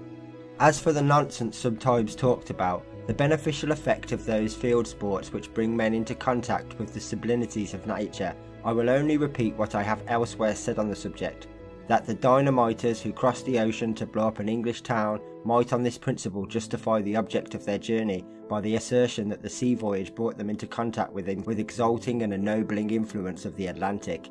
As the case stands between the sportsman and his victims, there cannot be much doubt as to where the benefits proceed, and from which party the gratitude is due. Woe to the ungrateful, says Michelet. By this phrase I mean the sporting crowd, who, unmindful of the numerous benefits we owe to animals, exterminate innocent life. A terrible sentence weighs on the tribes of sportsmen. They can create nothing. To originate no art, no industry, it is shocking and hideous thing to see a child partial to sport, to see women enjoying and admiring murder and encouraging her child. That delicate and sensitive woman would not give him a knife, but she gives him a gun. The sports of hunting and coursing are a brutality which could not be tolerated for a day in a state which possessed anything more than the mere name of justice, freedom and enlightenment. Nor can they comprehend, say Sir Thomas More of his model citizens in Utopia, the pleasure of seeing dogs run after a hare more than of seeing one dog run after another. For if the seeing them run is that which gives the pleasure, you have the same entertainment to the eye on both these occasions, since that is the same in both cases. But if the pleasure lies in seeing the hare killed and torn by the dogs, this ought rather to stir pity that the weak, harmless and fearful hare should be devoured by strong, fierce and cruel dogs. To be accurate, the zest of sport lies neither in the running nor the killing as such, but in the excitement caused by the fact that a life, someone else's life, is at stake, that the pursuer is matched in a fierce game of hazard against the pursued. The opinion has been expressed by one well qualified to speak with authority on the subject, that well-laid drags tracked by experts would test the mettle both of hounds and riders to hounds, but then a terrified, palpitating, fleeing life would not be struggling ahead, and so the idea is not pleasing to those who find pleasure in blood. The case is even worse when the quarry is to all intents and purposes domesticated, an animal wild by nature, but by force of circumstances and surroundings tame, such as the Ascot stags, the victims of royal sport, which is one of the last and least justifiable relics of the feudal barbarianism. I would here remark that there is urgent need that the laws which relate to the humane treatment of animals should be amended, or more wisely interpreted, on this particular point, so as to afford immediate protection to these domesticated stags, whose torture, under the name and sanction of the Crown and State, has been long condemned by the public conscience. Bear baiting and cockfighting have now been abolished by legal enactment, and it is high time that the equally demoralising sport of hunting of tame stags should be relegated to the same category. The same must be said of some sports which are practised by the English working man, rabbit coursing in particular, that half-holiday diversion which is so popular in many villages of the north. An attempt is often made by the apologists of amateur butchery to play off one class against another in the discussion of this question. They protest, on the one hand, against any such interference with aristocratic sport, on the plea that working men are no less addicted to such pastimes, and on the other hand, a cry is raised against the unfairness of restricting the amusements of the poor, while noble lords and ladies are permitted to hunt the carted stag with impunity. The obvious answer to these quibbling excuses is that all such barbarities, whether practised by rich or poor, are alike condemned by any conceivable principle of justice and humaneness, and further, this is a doubtful compliment to working men to suggest that they have nothing better to do in their spare hours than to torture defenceless rabbits. It was long ago remarked by Martin, the author of the famous Act of 1822, that such an argument indicates at bottom a contempt rather than regard for the working classes. It is as much as to say, poor creatures, let them alone, they have few amusements, let them enjoy them. Nothing can be more shocking than the treatment commonly accorded to rabbits, rats and other small animals on the plea that they are vermin, and therefore it is tacitly assumed outside the pale of humanity and justice. We have here another instance of the way in which the application of contemptuous name may aggravate and increase the actual tendency to barbarous ill usage. How many a demoralising spectacle, especially where the young are concerned, is witnessed when fun is made out of the death and torture of vermin. How horrible is the practice, apparently universal throughout all country districts, of setting steel traps along the ditches and hedgerows, in which the victims are frequently left to linger in an agony of pain and apprehension, for hours or even days. If the lower races have any rights whatsoever, here surely is the fragrant and excusable outrage on such rights. Yet there are no means of redressing these barbarities, because the laws, such as they are, which prohibit cruelty to animals, are not designed to take any cognizance of vermin. All of that has been said of hunting and coursing is applicable also, in a less degree perhaps, but on exactly the same principle, to the sports of shooting and fishing. It does not in the least matter, so far as the question of animals' rights is concerned, whether you run your victim to death with a pack of yelping hounds, or shoot him with a gun, or drag him from his native waters by a hook. The point at issue is simply whether man is justified in inflicting any form of death or suffering on the lower races for his mere amusement and caprice. There can be little doubt what answer must be given to this question. In concluding this chapter, let me quote a striking testimony to the wickedness and injustice of sport, as exhibited in one of the most refined and fashionable forms, the cult of the pheasant.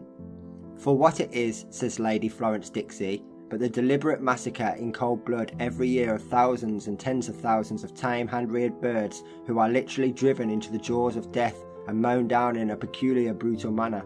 A perfect roar of guns fills the air, louder tap and yell the beaters. After the din can be heard the heart-rending cries of wounded hares and rabbits, some of which can be seen dragging themselves away, with both hind legs broken, or turning around and around in their agony before they die. And the pheasants, they are on every side, some rising, some dropping, some lying dead, but the greater majority fluttering on the ground wounded. some with both legs broken and a wing, some with both wings broken and a leg, others merely winged, running to hide, others mortally wounded, gasping out their last breath of life amidst the fiendish sounds which surround them. And this is called sport. Sport in every form and every kind is horrible, from the rich man's hare coursing to the poor man's rabbit coursing. All show the tiger that lives in our natures and which nothing but a higher civilization will eradicate.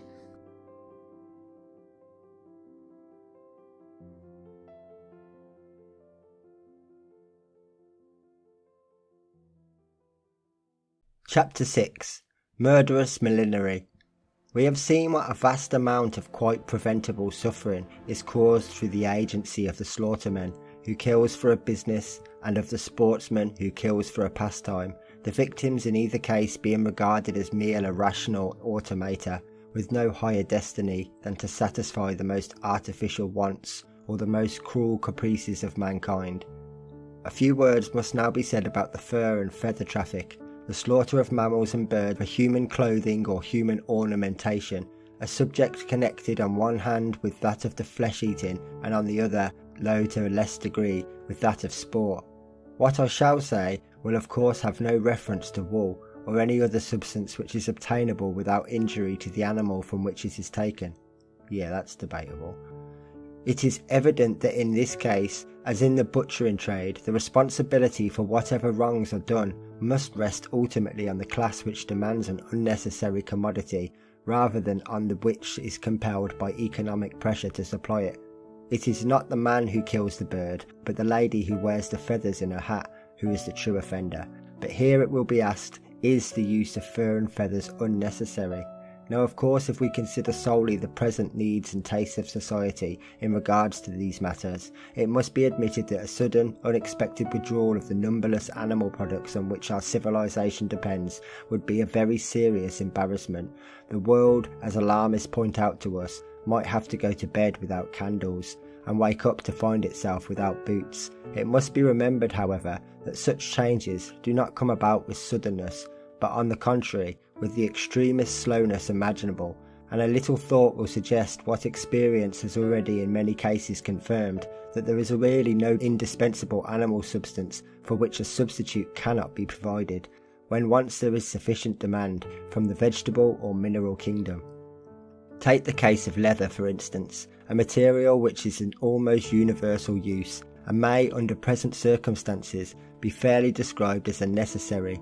But what should we do without leather was in fact a question very frequently asked to vegetarians during the early and callow days of the food reform movement, until it was found that vegetable leather could be successfully employed in boot making, and that the inconsistency of which vegetarians at present stand convicted is only a temporary and incidental one. Now, of course, so long as oxen are slaughtered for food, their skins will be utilised in this way, but it is not difficult to foresee that the gradual discontinuance of the habit of flesh-eating will lead to a similar gradual discontinuance of the use of hides, and that human ingenuity will not be at a loss in the provision of a substitute, so that it does not follow that a commodity which in the immediate sense is unnecessary now would be absolutely or permanently necessary under different conditions in the future. My sole reason for dwelling on this typical point is that I wish to guard myself by anticipation against a very plausible argument, by which discredit is often cast on the whole theory of animals' rights. What can be the subject, it is said, of entering on the sentimental path of an impossible humanitarianism, which only leads into insurmountable difficulties and dilemmas, inasmuch as the use of these various animal substances is so interwoven with the whole system of society that it can never be discontinued until society itself comes to an end.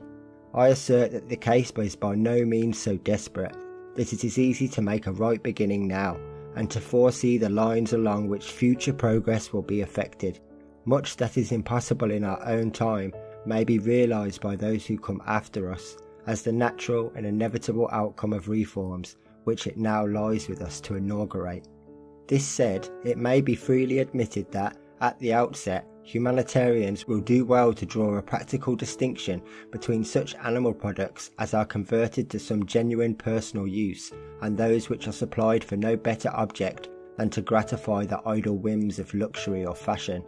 The when and the where are considerations of the greatest import in these questions.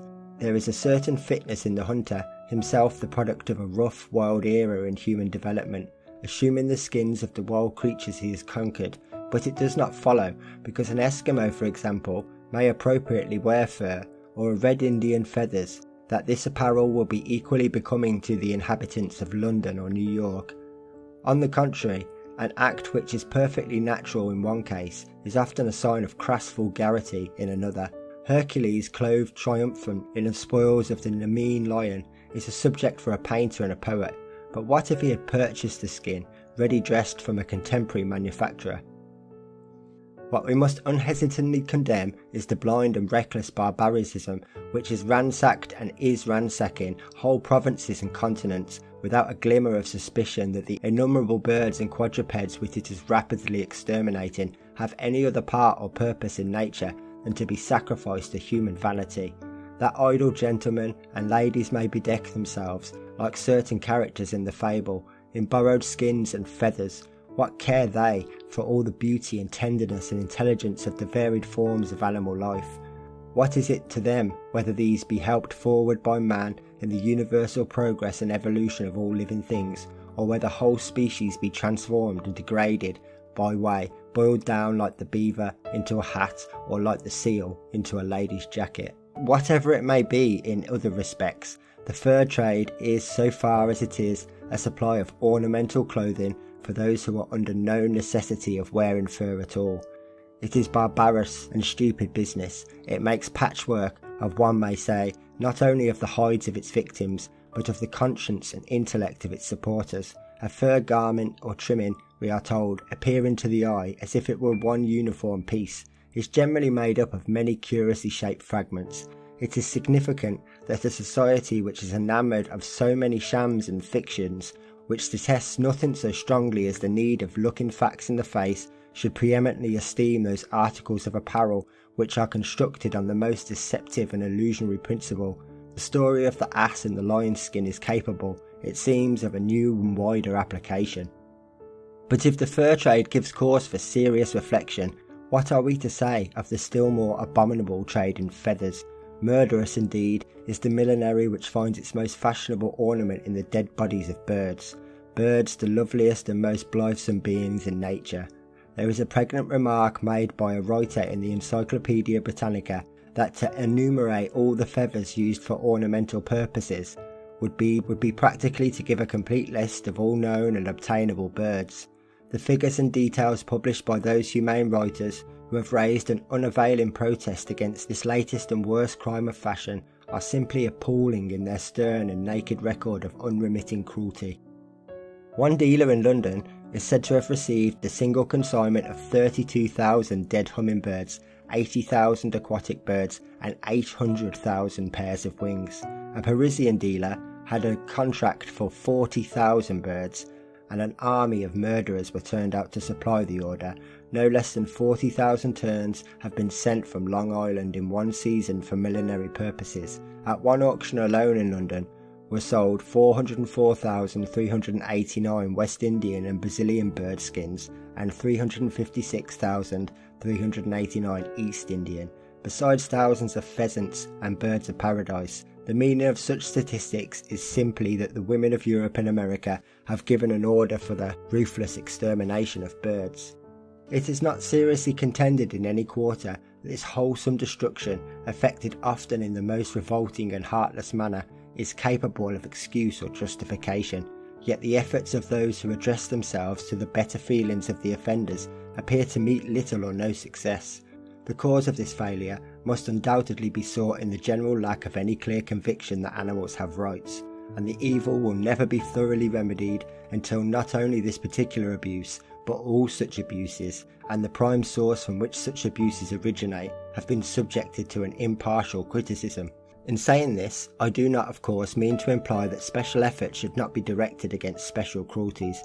I have already remarked that the main responsibility for the daily murders which fashionable millinery has instigated must lie at the doors of those who demand, rather than those who supply, these hideous and funeral ornaments. Unfortunately, the process, like that of slaughtering cattle, is throughout delegated to other hands than those of the ultimate purchaser, so that it's exceedingly difficult to bring home a due sense of blood guiltiness to the right person. The confirmed sportsman or amateur butcher at least sees with his own eyes the circumstances attendant on his sport, and the fact that he feels no compunction in pursuing it is due in most cases to obtuseness or confusion of the moral faculties. But many of those who wear sealskin mantles or feather-daubed bonnets are naturally humane enough. They are misled by pure ignorance and thoughtlessness, and would at once abandon such practices if they could be made aware of the methods employed in the wholesale massacre of seals or hummingbirds. Still, it remains true that all these questions ultimately hang together, and no complete solution will be found for any one of them until the whole problem of our moral relation towards the lower animals is studied with far greater comprehensiveness.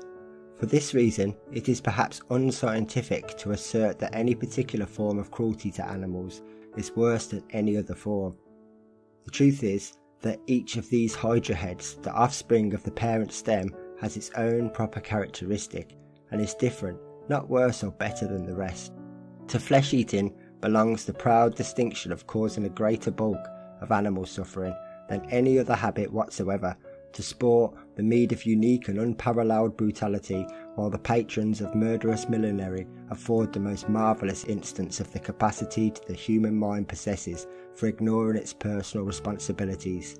To reapply Keats' words, "You kill a paddy bird," says an Indian proverb, "and what do you get? A handful of feathers." Unfortunately, commerce has now taught the natives of India that a handful of feathers is not without its value. It is well that ladies should pledge themselves to a rule of not wearing feathers, but that is an ominous exception that permits them to wear the feathers of birds killed for food. It is such inconsistencies that an anonymous satirist makes a reference in the following lines. When Edwin sat down to dine one night, with piteous grief his heart was newly stricken. In vain did Angelina him invite, Grace said, to carve the chicken. 1,000 songs stood slaughtered in one day. O Angelina, meditate upon it, and henceforth never, never wear, I pray, a redbreast in thy bonnet. Fair Angelina did not scold nor scowl, no word she spake, she better knew her lover, but from ample dish of roasted fowl she gently raised the cover, and lo, the saviour of that tender bird, the tender Edwin's appetite did quicken. He started by a new emotion stirred, said grace, and carved the chicken. For them the Ceylon diver held his breath, and went all naked to the hungry shark. For them his ears gushed blood, for them in death. The seal on the cold ice with piteous bark lay full of darts, for them alone did seethe. 1,000 men in troubles, wide and dark, half ignorant they turned an easy wheel, that set sharp racks at work, to pinch and peel.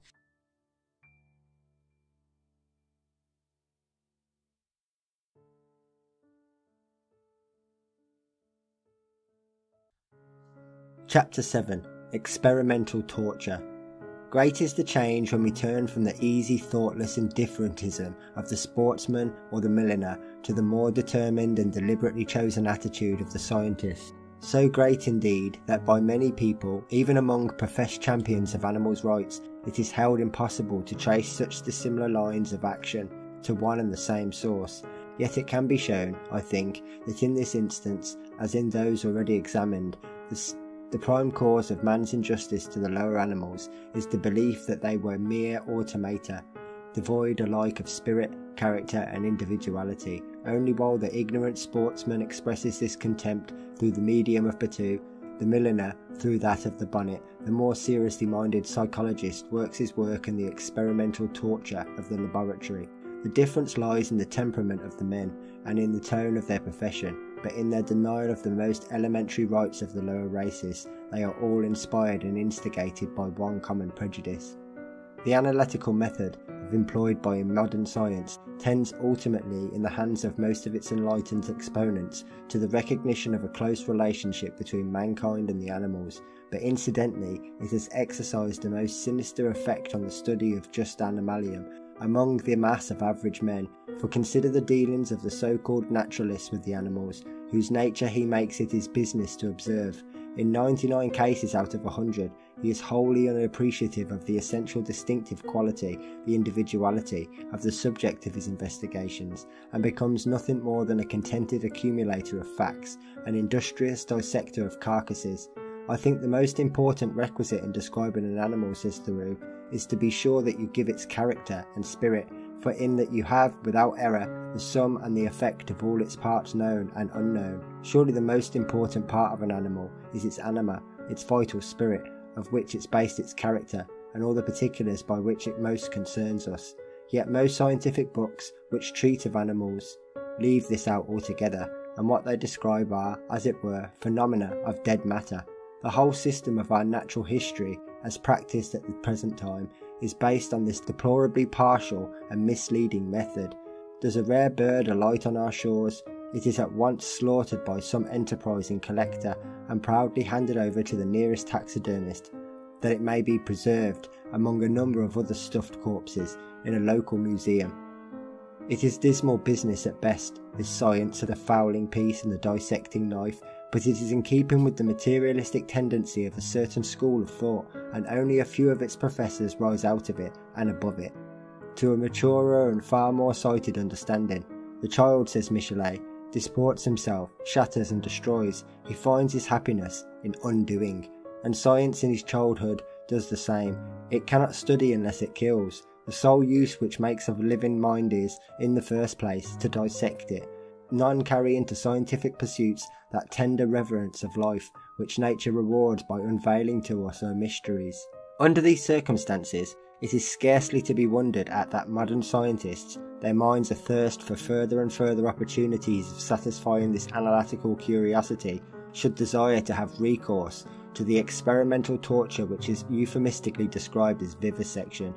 They are caught and impelled by the overmastering passion of knowledge, and as a handy subject for the gratification of this passion, they see before them the helpless race of animals, in part wild, in part domesticated, but alike regarded by the generality of mankind as incapable of possessing any rights. They are practically accustomed, despite their ostensible disavowal of the Cartesian theory, to treat these animals as automata, things made to be killed and dissected and catalogued for the advancement of knowledge. They are, moreover, in their professional capacity, the lineal descendants of a class of men who, however kindly and considerate in other respects, have never sculpted the subordinate and strongest promptings of humaneness in the least, the supposed interests of science. Given these conditions, it seems as inevitable the psychologist should vivisect as the country gentleman should shoot. Experimental torture is an appropriately the study of the half-enlightened man, as sport is the amusement of the half-witted. For the fact that vivisection is not, as some of its opponents would appear to regard it, a portentous, unaccountable phenomenon, but rather the logical outcome of a certain ill-balanced habit of mind, does not in any way detract from its intellectual and moral loathsomeness. It is idle to spend a single moment in advocating the rights of the lower animals, if such rights do not include a total and unqualified exemption from the awful tortures of vivisection, from the doom of being slowly and mercilessly dismembered or flayed or baked alive or infected with some deadly virus, or subjected to any of the numerous modes of torture inflicted by the scientific inquisition. Let us heartily endorse the words of Miss Cobb on this crucial subject, that the minimum of all possible rights plainly is to be spared the worst of all possible wrongs, and if a horse or a dog have no claim to be spared from being maddened and mangled after the fashion of Pasteur de Chavaux, then it is impossible to have any right at all, or that any offence against it, by gentle or simple, can deserve punishment. It is necessary to speak strongly and unmistakably on this point, because, as I have already said, there is a disposition on the part of some of the friends of animals to palter and compromise with vivisection, as if the alleged utility of its practices, or the conscientious motives of its professors, put it on an altogether different footing from other kinds of inhumanity. Much against my own feelings, wrote one of these backsliders, I do see a warrant for vivisection in the case of harmful animals, and animals which are man's rivals for food. If an animal is doomed to be killed on other grounds, the vivisector, when its time comes, may step in, buy it, kill it in his own way, and take without self-reproach the gain to knowledge which he can get from its death. And my sweetest life theory would further allow animals being specially bred for vivisection, where only they would otherwise not have been bred at all. This astounding argument, which assumes the necessity of vivisection, gives away, it will be observed, the whole case of animal rights. The assertion, commonly made by the apologists of the scientific inquisition, that vivisection is justified by its utility, that it is, in fact, indispensable to the advance of knowledge and civilization, is founded on a mere half-view of the position. The scientist, as I have already remarked, is a half-enlightened man. Let us assume, a large assumption certainly, controverted as it is by some most weighty medical testimony, that the progress of surgical science is assisted by the experiments of the vivisector. What then?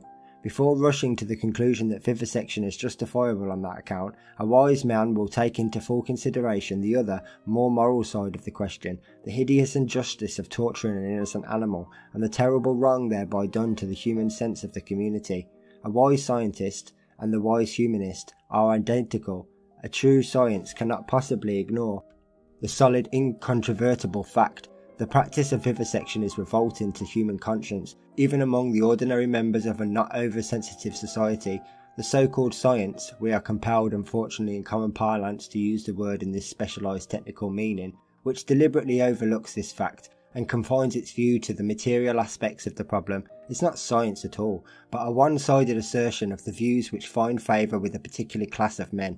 Nothing is necessary which is abhorrent, revolting, intolerable to the general instincts of humanity.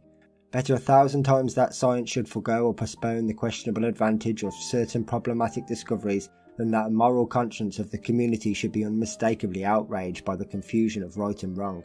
The shortcut is not always the right path, and to perpetuate a cruel injustice on the lower animals and then attempt to excuse it on the ground that it will benefit posterity is an argument which is as irrelevant as it is immoral. Ingenious it may be in the way of hoodwinking the unwary, but it is certainly in no true sense scientific. If there be one bright spot, one refreshing oasis in the discussion of this dreary subject, it is the numerous reoccurrence of the old threadbare fallacy of better for the animals themselves. Yes, even here in the laboratory of the vivisector, amidst the baking and sawing and dissection, we are sometimes met by that familiar friend, the proud plea of the single-hearted regard for the interest of the suffering animals. Who knows but what some beneficent experimentalist, if only he permitted to cut up a sufficient number of victims, may discover some potent remedy for all the lamented ills of the animal as well as the human creation? Can we doubt that the victims themselves, if once they could realise the noble object of their martyrdom, would vie with each other in rushing eagerly under the knife? The only marvel is that, where the cause is so meritorious, no human volunteer has yet to come forward to die under the hands of a vivisector. It is fully admitted that experiments on men would be far more valuable and conclusive than experiments on animals, yet scientists usually disavow any wish to revive these practices and indignantly deny the rumours occasionally circulated that the poorer patients in hospitals are the subjects of such animatical curiosity. Now here it will be observed, in the case of men, the moral aspect of vivisection is admitted by the scientists as a matter of course, yet in the case of animals it is allowed no weight whatever. How can this strange inconsistency be justified unless on the assumption that men have rights, but animals have no rights? In other words, that animals are mere things, possessed of no purpose and no claim on the justice and forbearance of the community. One of the most notable and ominous features in the apologies offered for vivisection is the assertion, so commonly made by scientific writers, that it is no worse than certain kindred practices. When the upholders of any accused institution begin to plead that it is no worse than other institutions, we may feel quite as assured that the case is a very bad one indeed. It is the drowning man catching at the last straw and shred of one argument. Thus the advocates of experimental torture are reduced to the expedient of laying stress on the cruelties of the butcher and the herdsman, and inquiring why, if poleaxing and castration are permissible, vivisection may not also be permitted. Sport also is a practice which has greatly shocked the susceptibilities of the humane vivisector. A writer in the Fortnightly Review has defined sport as the love of the clever destruction of clever things, and has calculated the 3 millions of animals yearly mangled by English sportsmen, in addition to those killed outright. Now, if the attack on vivisection emanated primarily and wholly from the apologists of the sportsman or the slaughterer, this tu quoque of the scientists must be allowed to be a smart, though rather flippant retort. But when all cruelty is arraigned as inhuman and unjustifiable, an evasive answer of this kind ceases to have any relevancy or pertinence. Let us admit, however, that in contrast with the childish brutality of the sportsman, the undoubted seriousness and conscientiousness of the vivisector, for I do not question that he acts from conscientious motives, may be counted to his advantage. But then we have to remember, on the other hand, that the conscientious man, when he goes wrong, is far more dangerous to society than knave or the fool. Indeed, the special horror of vivisection consists precisely in this fact, that it is not due to mere thoughtlessness and ignorance, but represents a deliberate, avowed, conscientious invasion of the very principle of animals' rights. I have already said that it is idle to speculate which is the worst form of cruelty to animals, for certainly in this subject, if anywhere, we must reject the law of nicely calculated less or more. Vivisection, if there is any truth at all in the principle from which I am contending, is not the root, but the fine flower of consummation of barbarity and injustice, the ne plus ultra of iniquity in man's dealings with the lower races. The root of evil lies, as I have throughout asserted, in that detestable assumption, detestable equally whether it is based on pseudo-religious or pseudo-scientific grounds, that there is a gulf, an impassable barrier between man and the animals, and that the moral instincts of compassion, justice and love are to be as sedulously repressed and thwarted in one direction as they to be fostered and extended in another. For this very reason, our crusade against the scientific inquisition, to be thorough and successful, must be founded on the rock of the consistent opposition to cruelty in every form and phase. It is useless to denounce vivisection as the source of all inhumanities, and while demanding its immediate suppression, to suppose that the other minor questions may be indefinitely postponed. It is true that the actual emancipation of the lower races, as of the human, can only proceed step by step, and that it is both natural and politic to strike first at what is the most repulsive to the public conscience. I am not depreciating the wisdom of such a concentration of effort on any particular point, but warning my readers against the too common tendency to forget the general principle that underlies each individual protest. The spirit in which we approach these matters should be a liberal and far-seeing one. Those who work for the abolition of vivisection, or any other particular wrong, should do so with the avowed purpose of capturing one stronghold of the enemy, not because they believe that the war will then be over, but because then they will be able to use the position thus gained as an advantageous starting point for still further progression.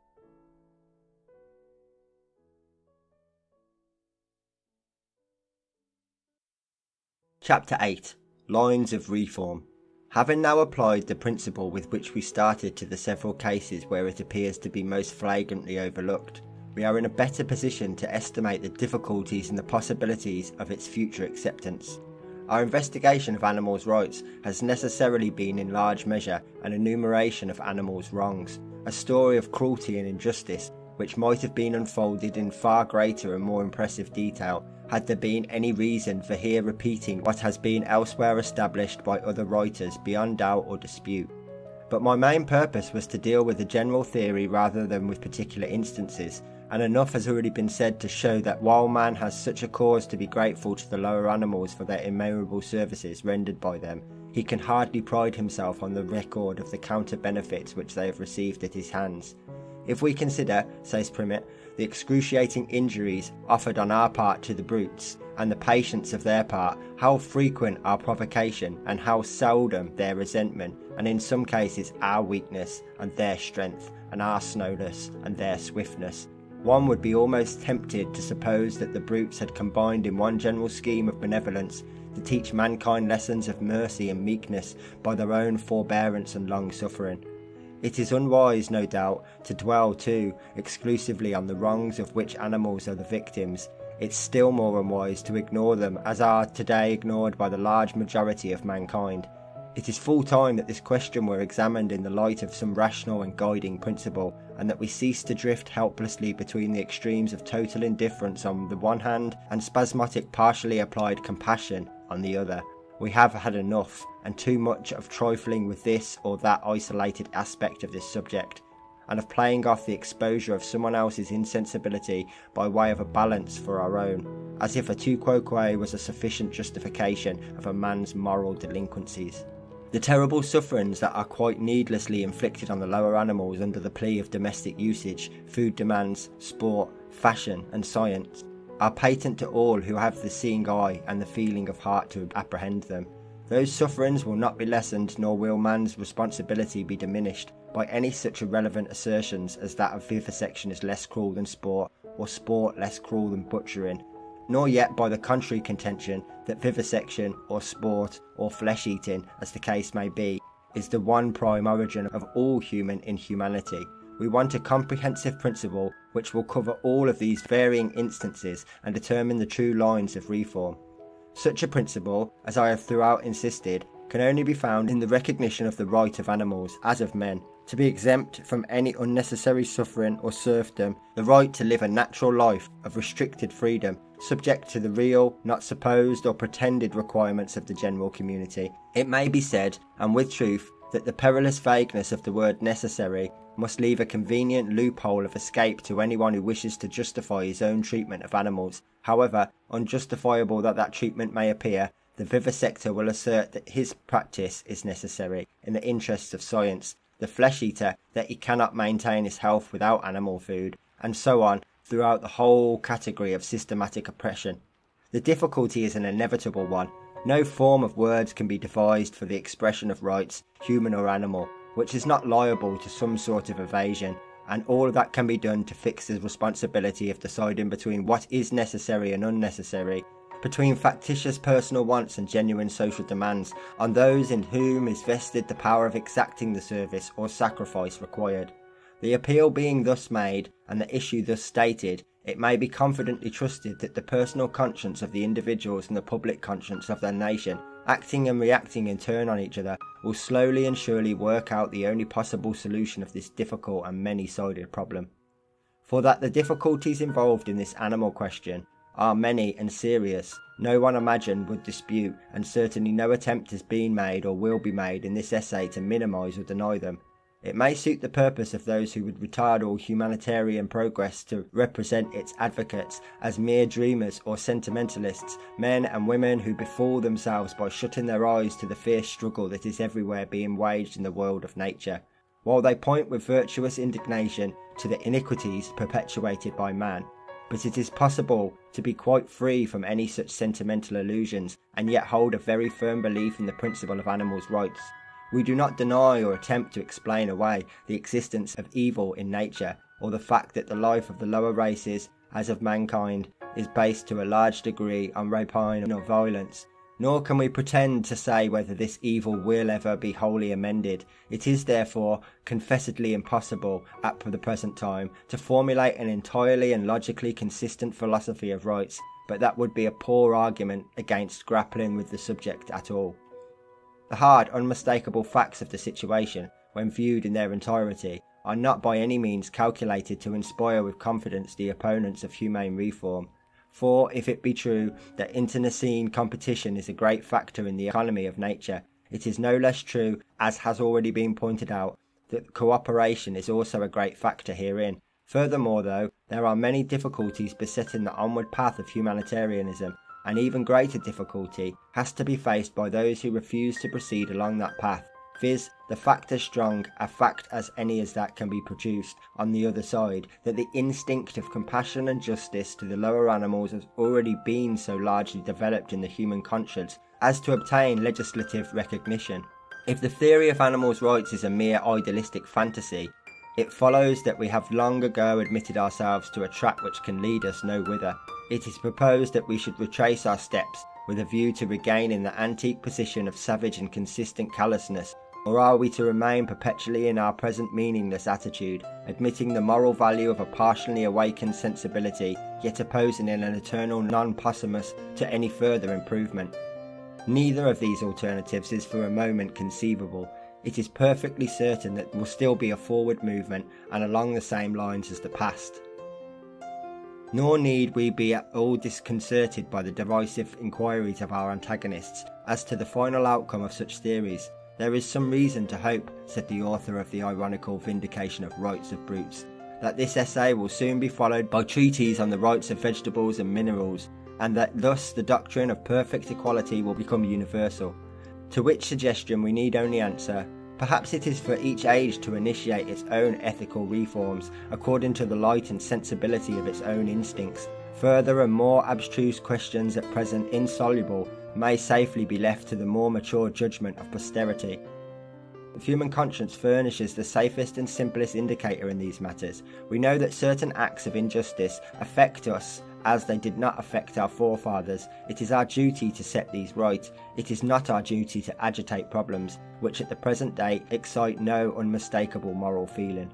The humane instinct will assuredly continue to develop, and it should be observed that to advocate the rights of animals is far more than to plead for compassion or justice towards the victims of ill usage. It is not only, and not primarily, for the sake of the victims that we plead, but for the sake of mankind itself, our true civilization, our race progress, our humanity in the best sense of the term, are concerned in this development. It is ourselves, our own vital instincts, that we wrong when we trample the rights of fellow beings, human or animal, over whom we chance to hold jurisdiction. It has been admirably said that, terrible as it is that a lot of these subjects of cruelty and injustice, that of the perpetrators is even worse, by reason of the debasement and degradation of character implied and incurred. For the principles of humanity cannot be renounced with impunity, but their reinscenation, if persisted in, involves inevitably the forfeiture of humanity itself, and to cease through such forfeiture to be man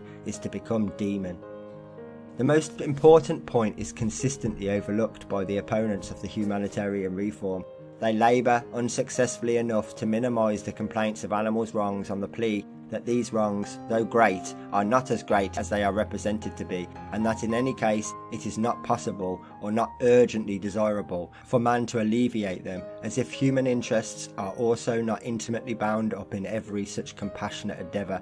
The case against injustice to animals stands, in this respect, on exactly the same grounds as the case in justice to man, and may be illustrated by some suggestive words of De Quincey's on the typical subject of corporal punishment.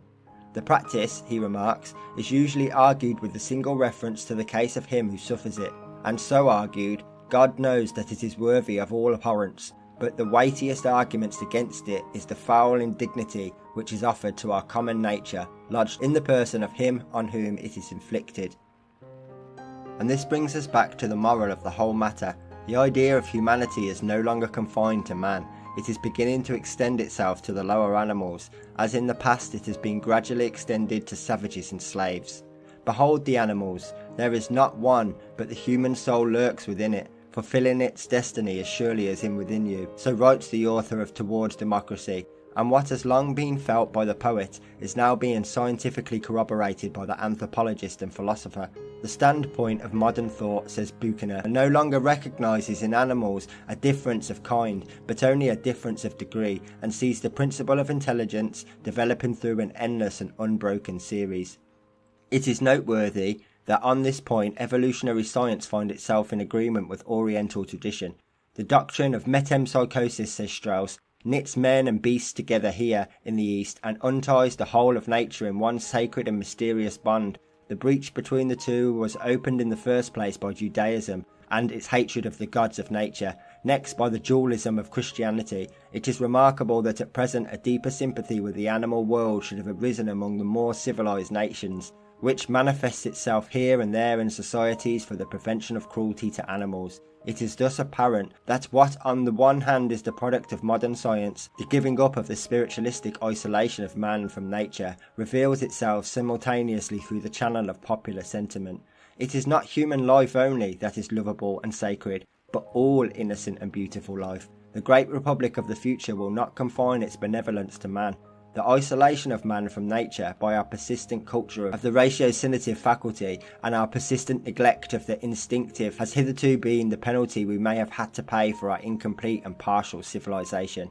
There are many signs that the tendency will now be towards that return to nature of which Rousseau was the prophet, but let it not for a moment be supposed that an acceptance of the gospel of nature implies an abandonment or depreciation of intellect. On the contrary, it is the assertion that reason itself can never be at its best, can never be truly rational, except when it is in perfect harmony with the deep-seated emotional instincts and sympathies which underlie all thought. The true scientist and humanist is he who will reconcile brain to heart and show us how, without any sacrifice of what we have gained in knowledge, we may resume what we have temporarily lost during the process of acquiring that knowledge. The sureness of intuitive faculty, which is originally implanted in man and animals alike. Only by this return to common font the feeling will it be possible for man to place himself in a right relationship towards the lower animals, and break down the fatal barrier of antipathy that he has himself erected. If we contrast the mental and moral attitude of the generality of mankind towards the lower races with that of such men as St. Francis or Thoreau, we see that far-reaching possibilities still lie before us in the line of development, and what an immense extension is even now waiting to be given our most advanced ideas of social unity and brotherhood. I have already remarked on the frequent and not altogether unjustifiable complaint against lovers of animals, that they are often indifferent to the struggle for human rights, while they concern themselves so eagerly over the interests of the lower races.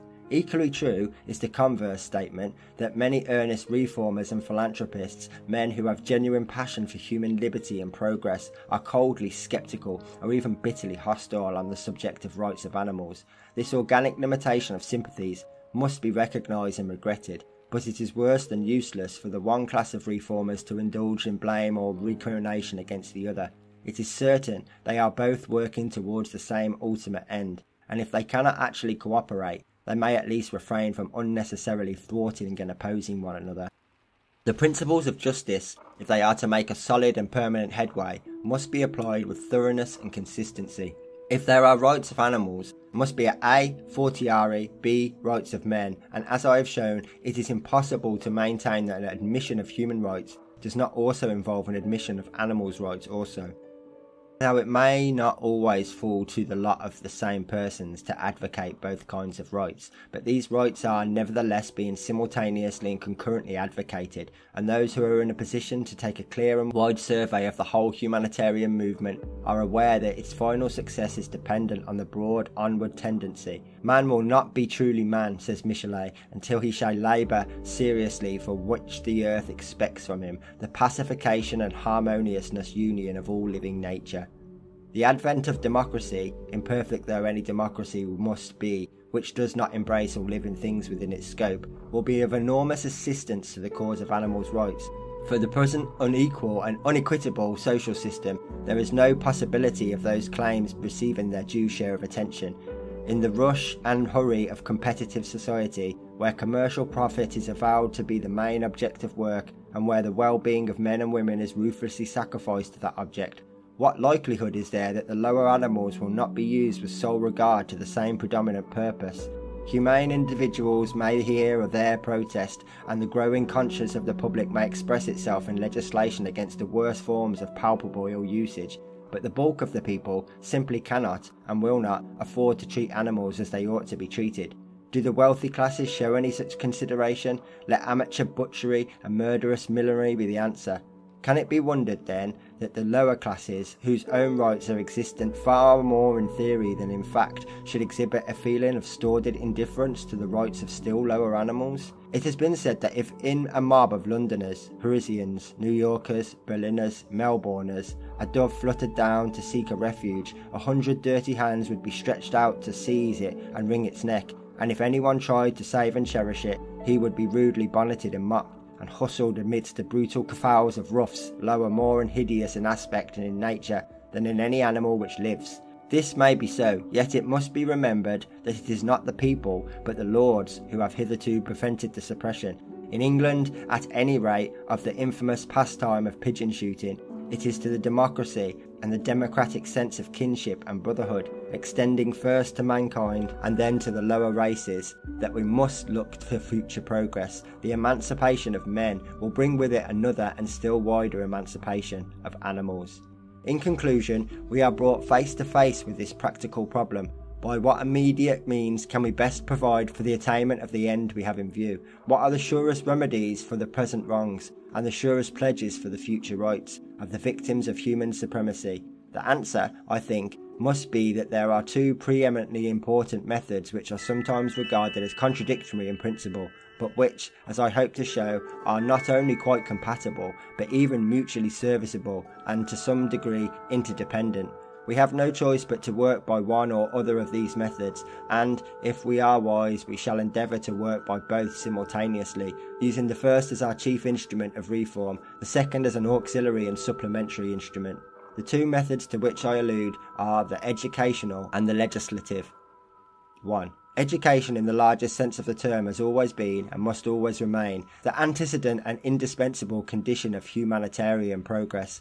Very excellent are the words of John Bright on the subject. Let us forget that he was an angler. Humanity to animals is a great point. If I were a teacher in a school, I would make it very important part of my business to impress every boy and girl with the duty of his or her being kind to all animals. It is impossible to say how much suffering there is in the world from the barbarity of unkindness which people show to what we call the inferior creatures. It may be doubted, however, whether the young will ever be specially impressed with the lesson of humanity, as long as the general tone of their elders and instructors is one of cynical indifference, if not of absolute hostility, to the recognition of animals' rights. It is a society as a whole, and not one class in particular, that needs enlightenment and remonstrance. In fact, the very conception and scope of what is known as a liberal education must be revolutionised and extended. For if we find fault with the narrow and unscientific spirit of what is known as science, we must in fairness admit that our academic humanities, the literae humaniores of colleges and schools, together with much of our modern culture and refinement, are scarcely less deficient in that quickening of spirit of sympathetic brotherhood, without which all the accomplishments that the mind of man can devise are as the borrowed cloak of an imperfectly realised civilization, assumed by some barbarous tribe but half emerged from savagery. The divorce of humanism from humaneness is one of the subtlest dangers of which society is beset, for if we grant that love needs to be tempered and directed by wisdom, still more needful is it that wisdom should be informed and vitalised by love.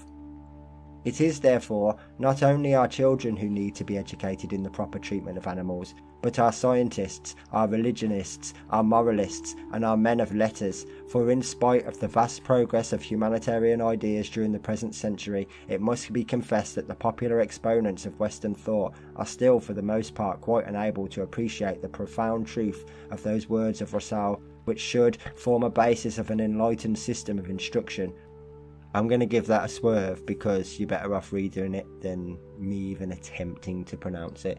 But how is the vast educational change to be inaugurated, let alone accomplished? Like all far-reaching reforms, which are prompted by a few believers in the face of the public indifferentism, it can only be carried through by the energy and resolution of its supporters. The efforts which the various humane societies are making in special directions, each concentrating its attack on a particular abuse, must be supplemented and strengthened by a crusade, an intellectual, literary and social crusade against the central cause of oppression, viz., the disregard of the natural kinship between man and the animals, and the consequent denial of their rights. We must insist on having the whole question fully considered and candidly discussed, and must no longer permit its most important issues to be shirked because it does not suit the conveniences or the prejudice of comfortable folk to give attention to them. Above all, the sense of ridicule that at present attaches to the supposed sentimentalism of an advocacy of animal rights must be faced and swept away.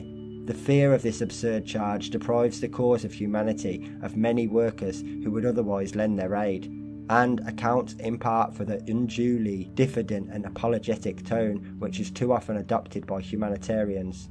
We must meet this ridicule and retort it without hesitation on those to whom it properly pertains. The laugh must be turned against the true cranks and croquet-mongers, the noodles who can give no wiser reason for the infliction of suffering on animals than it is better for the animals themselves, the flesh-eaters who labour under the pious belief that animals were sent for us as food, the silly women who imagine that the corpse of a bird is becoming an article of headgear, the half-witted sportsmen who vow that the vigour of an English race is dependent on the practice of fox hunting, and the half-enlightened scientists who are aware that vivisection has moral and spiritual, no less physical consequences, that many of our arguments are mere superficial swordplay and do not touch the profound emotional sympathies on which the cause of humanity rests, is a fact which does not lessen their controversial significance.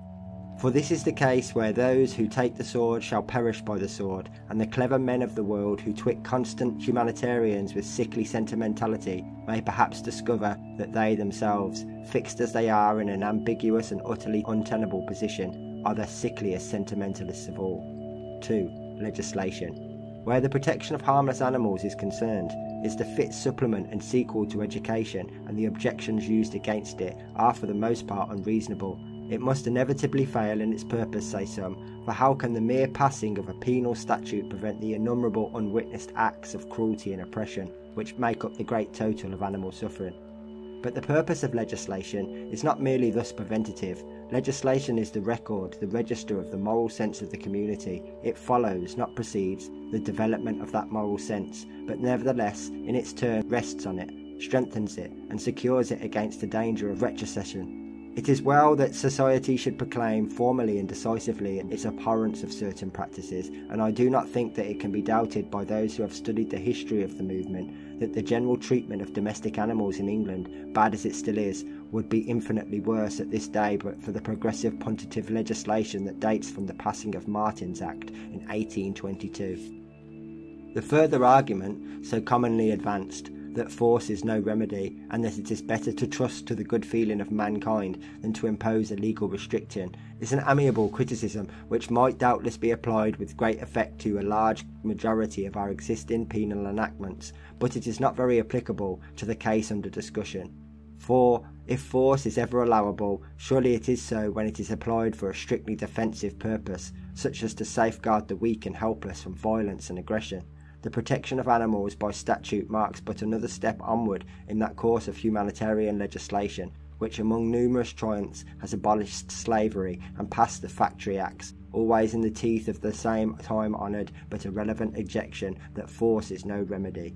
Equally fallacious is the assertion that the administrators of the law cannot be trusted to adjudicate between master and beast. It was long ago stated by Lord Erskine that to distinguish the severest discipline for enforcing activity and commanding obedience in such dependence from brutal ferocity and cruelty never yet puzzled a judge or jury, never, at least in my long experience. Such arguments against the legal protection of animals were admirably refuted by John Stuart Mill. The reasons for legal intervention in favour of children, he said, apply not less strongly to the case of those unfortunate slaves and the victims of the most brutal part of mankind, the lower animals. It is by grossest misunderstanding of the principles of liberty that the infliction of an exemplary punishment on ruffianism practised towards these defenceless beings has been treated as a meddling by the government with things beyond its province, an interference with domestic life. The domestic life of domestic tyrants is one of the things which it's most imperative on the law to interfere with, and it is to be regretted that metaphysical scruples respecting the nature and source of the authority of a government should induce many warm supporters of laws against cruelty to the lower animals to seek for jurisdiction of such laws in the incidental consequences of the indulgent and the ferocious habits to the interest of human beings, rather than in the intrinsic merits of the thing itself. What it would be the duty of a human being possessed of the requisite physical strength to prevent by force if attempted in his presence, it cannot be less incumbent of society generally to repress. The existing laws of England are chiefly defective in the trifling, often most nominal, maximum to which the penalty, even in worse cases, is limited. Let us turn now to the practical politics of the question, and consider in what instances we may suitably appeal for further legislative recognition of the rights of animals. Admitting that their education must always precede law, and we can only make penal those offences which are already condemned by the better feeling of the nation, we are still bound to point out that in several particulars there is now an urgent need of bringing the lagging influence of the legislature into line with the rapidly advancing public opinion. It is possible that in some cases certain prevalent cruelties might be suppressed without any change in the law, by magistrates and juries giving a wider interpretation to the rather vague wording of the existing statutes. If this cannot be done, the statutes themselves should be amended so as to meet the larger requirements of a more enlightened national conscience. There are not a few cruel practices common in England at the present day, which are very wit as strongly condemned by thinking people as were bull-baiting and cockfighting at the time of their prohibition in 1835. Foremost among these practices, because supported by the sanction of the state and carried on in the Queen's name, is the institution of the Royal Buckhounds. It does not seem too much to demand that all worrying of tame and captured animals, whether of the stag turned out from the cart, the rabbit from the sack, or the pigeon from the cage, should be interpreted as equivalent to baiting, and so brought within the scope of the Acts of 1835 and 1849. There is also a need for extending to others some sort of protection against the wholly unnecessary torture that are recklessly inflicted on them, and of abolishing and restricting the common use of the barbarous steel trap. The exposure lately made of the horrors of the Atlantic cattle ship scenes that reproduce almost exactly the worst atrocities of the slaver is likely to lead to some welcome improvement in the details of that luxurious traffic, but this will not be sufficient in itself, for the cruelties committed in the slaughter, no less than the transit of livestock, call imperatively for some public cognizance and reprobation. The discontinuance in our crowded districts of all private slaughterhouses and the substitution of public abattoirs under efficient municipal control would do something to mitigate the worst features of the evil, and this reform should at once be pressed to the attention of local legislative bodies. Lastly, in the short list of urgent temporary measures stands the question of vivisection, and here there can be no relaxation of the demand for total and unqualified prohibition. But when all is said, it remains true that legislation, important though as it is, must ever be secondary to the awakening of human instincts. Even education itself can only appeal with success to those minds who are in some degree naturally predisposed to receive it. I have spoken of the desirability of an intellectual crusade against the main causes of the unjust treatment of animals, but I would not be understood to believe, as some humanitarians appear to do, that a hardened world might be miraculously converted by the preaching of a new St. Francis, if somehow the personality could be evolved out of our 19th century commercialism.